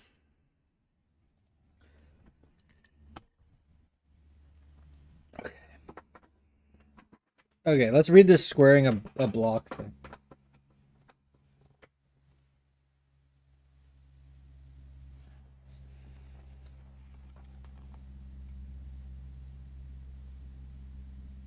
Alright, I'll be right back.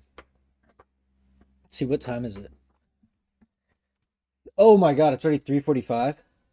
Bro. Fuck.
Okay.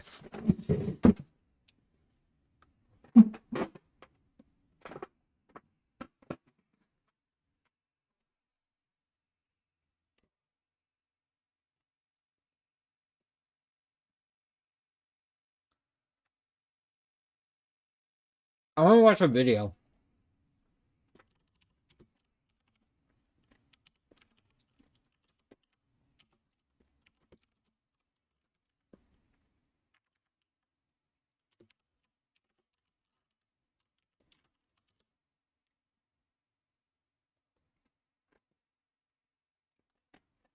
You want more square walk. Just saying.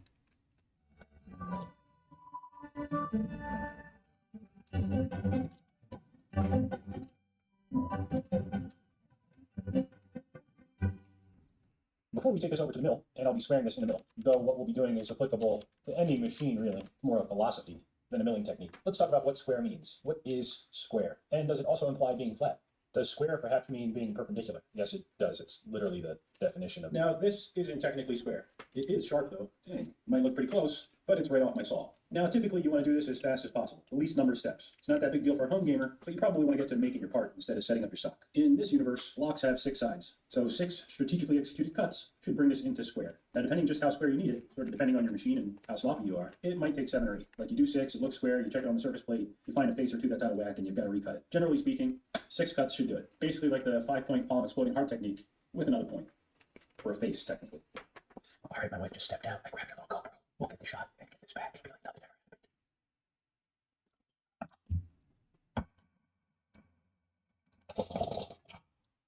happened. Oh, that was not good. I'm not even sure where it went. Did it go behind the lathe? I might be able to reach it with a broomstick.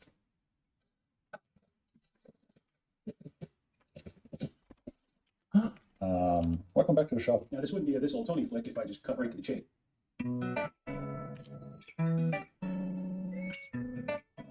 Squaring a piece of stock on a milling machine is one of the most important skills that a machinist must master before moving on to subsequent steps. The first step in the process is to indicate the mill head to assure that it and the vise are square. Deburr the stock. Burrs are the enemy of squareness. Be sure that all burrs are removed and that any chips and dust are removed. Second, be sure that the vise is clean. Place the flattest part of the stock against the fixed jaw of the vise on the milling machine and clamp it into position. If the face that you're going to mill is not above the vise jaws, a set of parallels will need to be used. The tool that will be used for this facing operation is a fly cutter. Fly cutters are single point cutting tools used for face milling. Once the fly cutter is secure in the spindle, calculate the spindle speed needed and turn the spindle on. Now, carefully touch off the fly cutter on the face of the part. Be careful and try to touch off on the highest point of the surface. If you touch off on a lower part of the surface, the cutting tool may incur too heavy of a chip when the facing operation begins. Once the touch off has been made, zero the cutting tool with the graduated collar that is located on the handle that controls the movement of the table. With the cutter clear of the cutting surface, raise the table 10 thousandths. Carefully begin to move the fly cutter across the surface of the part. This operation is to be repeated until the surface of the part is completely faced. Take a final finishing pass of 5 thousandths and shut off the machine. Remove the block from the vise and proceed to deburr the edges of the part that now have burrs. Be sure to remove all burrs and clean the block. I'm just gonna read this. I don't think that's right though, because like, what if it's all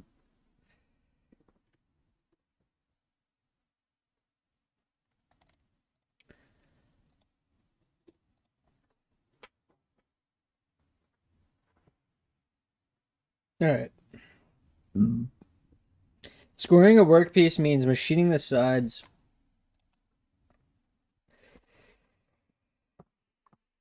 of a workpiece perpendicular and parallel to each other. This is often the first operation performed on a workpiece and is required to machine additional part features.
Where's one where they use that? Oh wait, here's the rod. The vise must also be cleaned, as well as the parallel. Remove the block from the vise and proceed to deburr the edges of the part that now have burrs. Be sure to remove all burrs and clean the block. The vise must also be cleaned, as well as the parallels if they were used. Take the machine face from the previous operation and flip it away from you and place the machine face against the fixed jaw. Place a soft metal rod between the work and the movable jaw. Fasten the work along with the rod securely in the vise. Now, machine the second surface square with the first. You will repeat this process.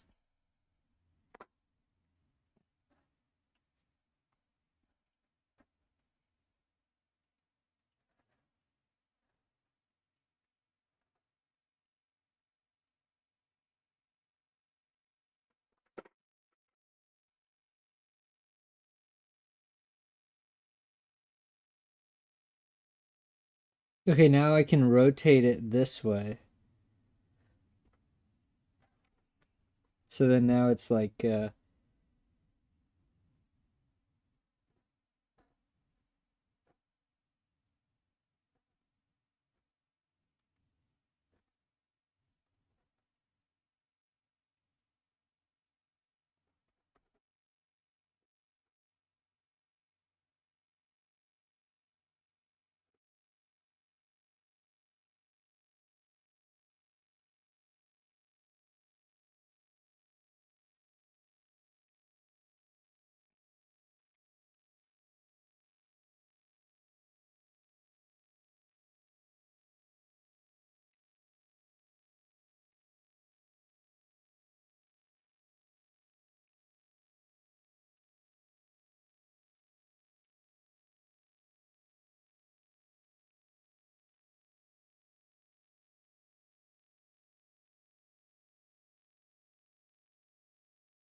why are there no good pictures?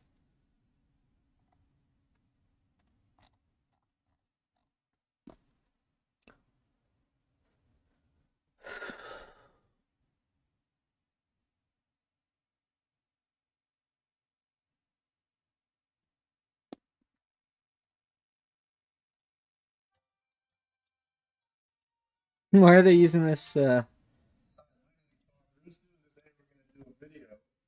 you take a part that is on a square and turn it into a perfect square. I wish they would do this with not a rectangular looking piece, but like a totally exaggerated piece.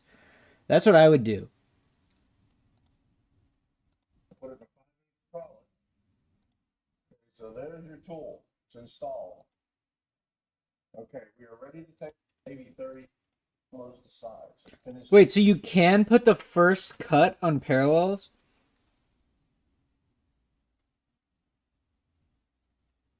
All right, this is what I have right now. You see that? So basically what I was thinking is this thing is like super unsquare. So you put a bar there. And then when you have a bar there, you cut off the top face. And now you have... Oh wait, this is not right. Anyways, you rotate it now. And it's because now this face should be flat. At least it's flat. You don't know if it's whatever, but it's flat. So now you rotate it up. So then it will mate the flat surface of one side of the fixed jaw of the vise. Let's say that. And then you put another bar in on the other side, because you're not guaranteed that this and this are parallel, so you can't put it in, so you need the bar. And then you can chop off you could face the top of it. Now you have a 90 degree. So now what you can do is you can rotate it again.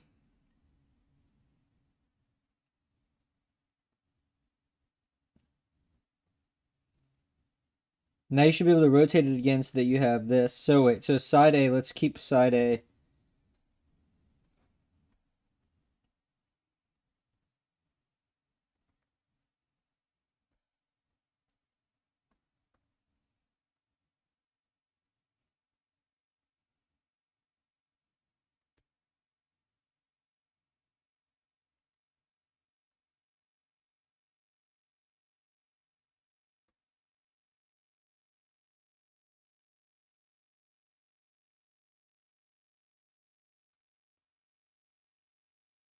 Now you want another boring, or you want another one of these bars, right? And then you lob off this. And then you get a 90 here. So now you have C. So now you have 3 of A, B, and C. And now you can use parallels, right? 6 1/4. So we're going to take the little least amount off. I think there's maybe 30 thousandths on this. So right now it's ready to go. We're going to turn the machine on. Check our speed. We're going to touch the speed for 5 inch cutter, 4 flute for aluminum. So we got range anywhere from 5 to 600. On a 4 flute cutter, you don't want to run it really fast. This applies to any 4 flute cutter, especially on aluminum. The grade to the tool. I'm going to change the x-axis from the grid slightly less than the cutter. Once I touch it, I go back to the pull away. Change x to 0. If that ready to take our cut.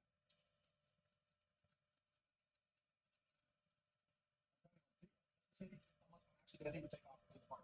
You can see that only part of this machine. The rest is still a socket. So Dude, it's actually hard to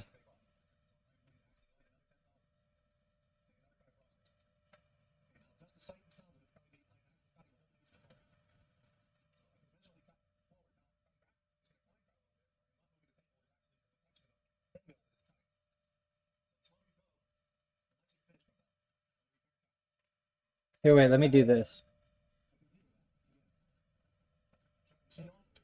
Great. Okay, what we're going to do now, we're not going to take the part out of the vise. Usually, if you have a smaller part, you flip it and cut the other end. But being this part is bigger than the vise, you don't have to do that. And we don't even have to measure that. We're just going to make direct moves. So right now, we're set on 0. We're going to lift the cutter up to the vise. Now, we're going to move the x-axis 6 1/4. That is our finish of this part. So we're going to actually move this 6 inch, 250 thousandths. Okay, we're at 6,250 right now, but the cutter is. See, the problem with these two-dimensional diagrams is that I would ideally draw it as a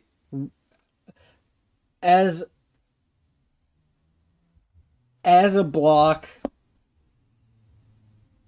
where there's no parallel. There's no parallel that you can reference off of. All right, let me just read what this book says, because obviously the book is right, but I just don't understand. Mount the block in the vise with the largest surface facing up. Once machined, the surface will be called side A. One parallel or other suitable setup block can be used to raise the top surface of the block above the... Be sure the vise and parallel are clean. Avoid leaving an excessive amount of block above. Place a small diameter rod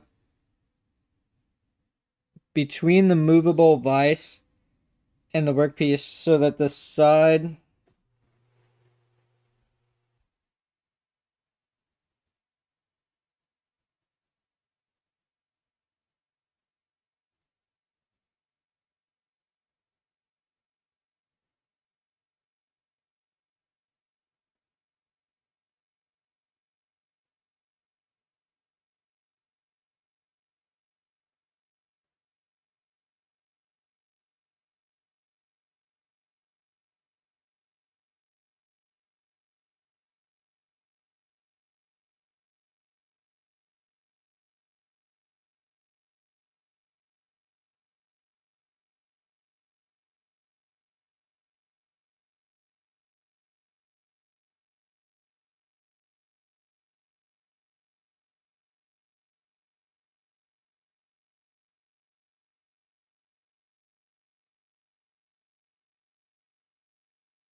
All right, so this book is actually saying kind of what I was saying is, yeah, so you put the bar in,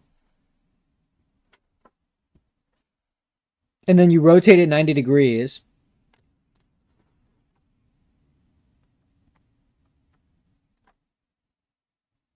Place the machine side A against the solid vice jaw and place the small diameter rod between the movable jaw and the block before tightening the vise. This allows the front surface to float and ensures the machined surface of A is flat against the solid jaw. A parallel again can be used to keep the block. Oh, so you can, yeah. So, you don't have 90 there.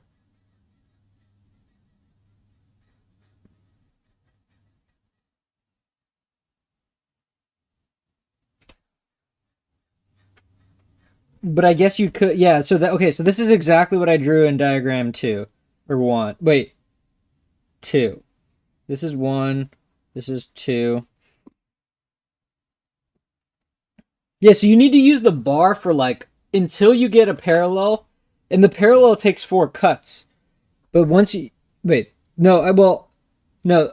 The first parallel is on the 3rd cut, but then the A and D sides.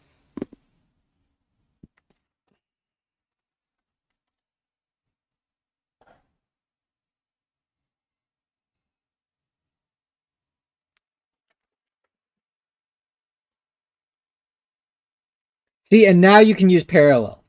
You can't start with parallels. That's so stupid. That's not how it works. And then E and F, it doesn't matter because now that you've got the main 4, you can just do the sides. All right. I think when I go into class today, I'll know what's going on. But it did take me like 20 minutes to think about this before I, understood really how you can do it. All right. So let's finish up these questions and then get a move on. Because we're almost to the last section, which is good because I only have 45 minutes.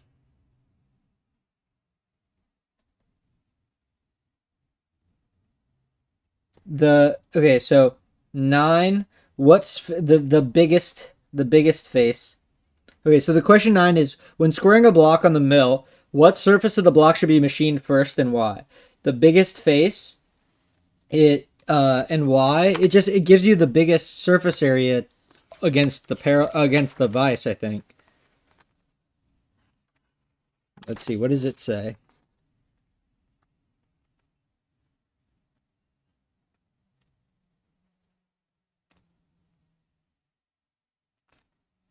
It's a flat reference surface that will be used to position. It will minimize setup errors. Minimize setup area. You know what? Is there actually I would love to hold on. We'll do a little fun thing here.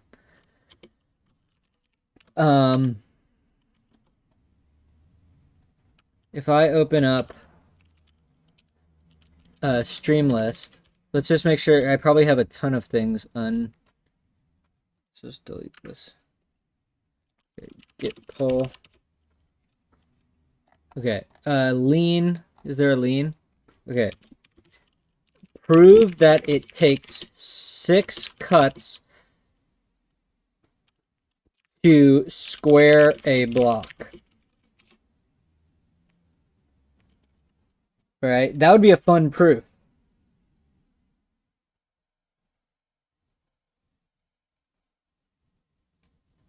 But the thing is, the proof wouldn't say that you need a bar. I don't know.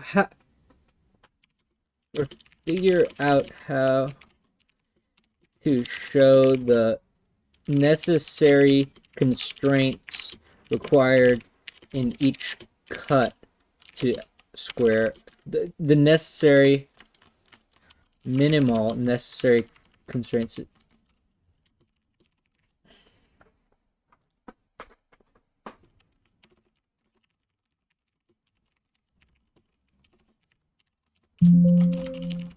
I mean that is a really cool idea. Because this is really like, I mean, it's like Euclid shit.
Okay.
Oh, okay. So for a use an end mill to get the profile.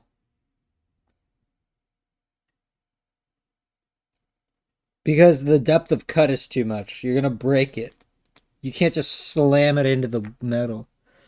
Okay, the question is, just because I forgot to say it, what must be first be done before milling either a T-slot or a dovetail cutter? Alright, what are the two basic types of keys? Two basic types of keys are plain,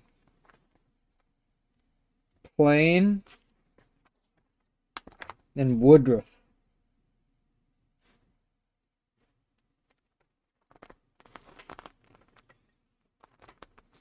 I don't even know why that's important. Okay. What diameter cutter should be used to create 3/16 radii in the corners of pockets? Milling radii. This is probably worth reading. I gotta get to the taps, though.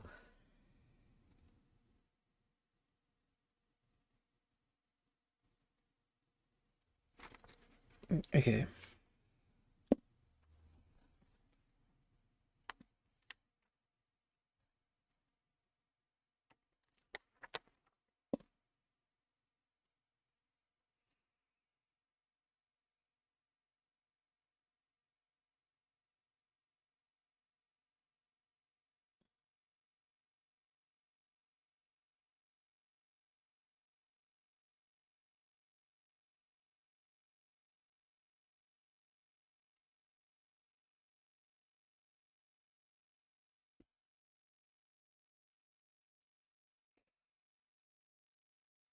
External radii can be milled using corner rounding and concave milling cutters. Internal radii can be machined using ball end mills, bull nose end mills, and convex cutters. Speeds for corner rounding and concaving need to be reduced because of the large area of contact between the tool and the workpiece. The corner rounding end mill is frequently used on the vertical mill, but a stub arbor mounted cutter may be needed to mill larger radii. Method 1. I don't really want to read that. An arbor mounted. An arbor? What the fuck is that?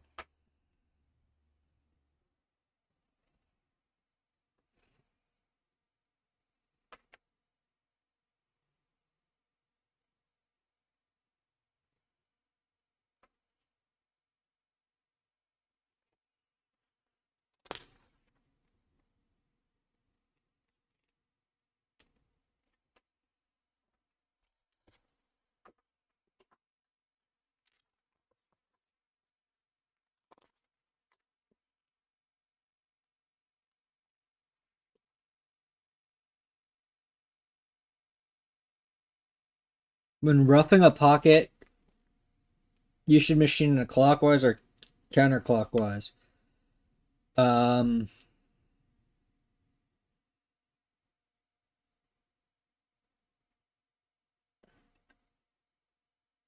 Clockwise. Okay, wait, hold on. Let's just ask some of these questions. What diameter cutter should be used to create a 3/16 inch radii in the corners of a pocket for manual milling?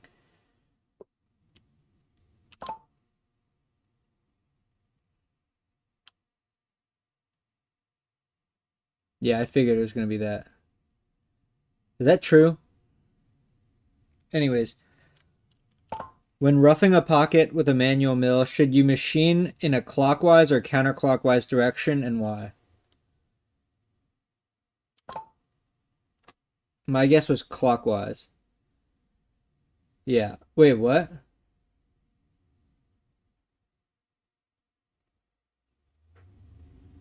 Wait. What?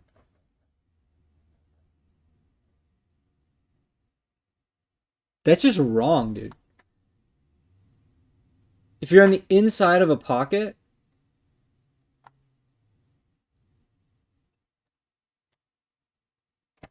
let me find the answer. But that's so wrong.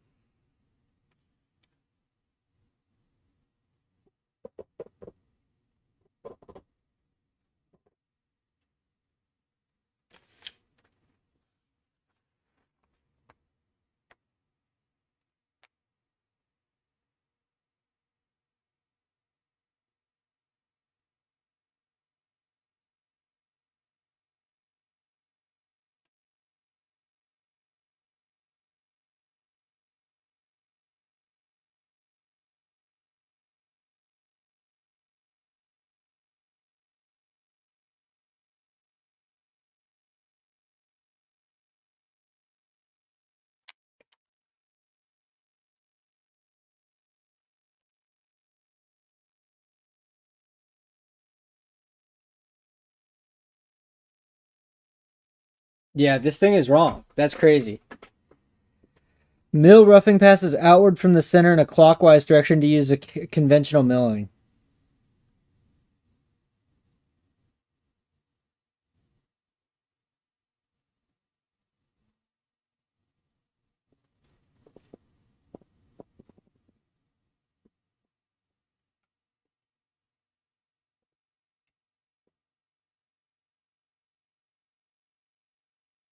Yeah, only at the end do you do a counterclockwise thing. Okay.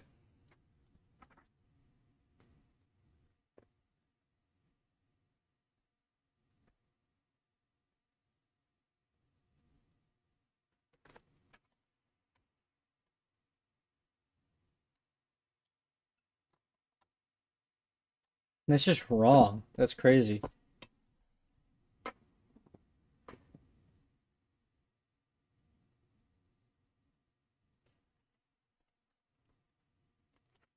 Okay, we need to go to 302 now. So we sorted this chapter. We kind of skipped a lot, unfortunately.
I want to just ask it.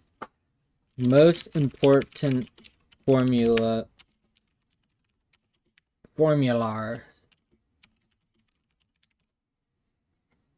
The first one is going to be cutting RPM.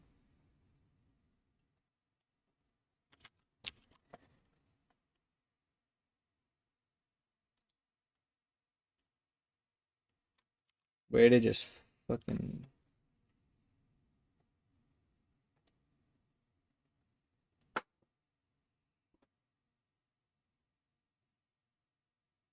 Why isn't it 12? Why is it 1,000?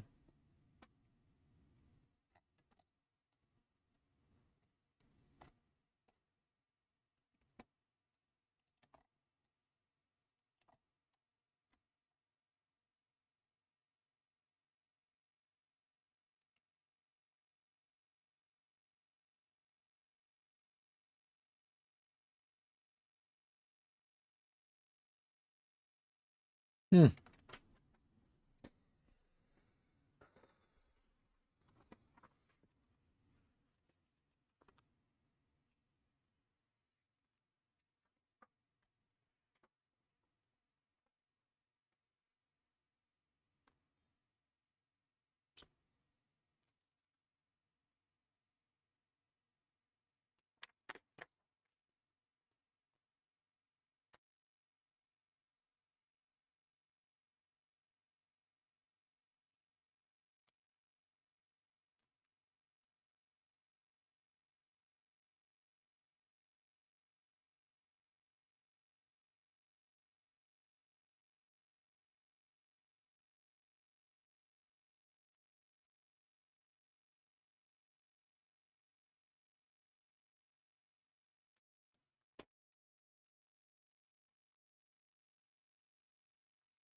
Yeah, I think we're good. The only thing I need to remember is to log into Canvas and look at some of the notes there.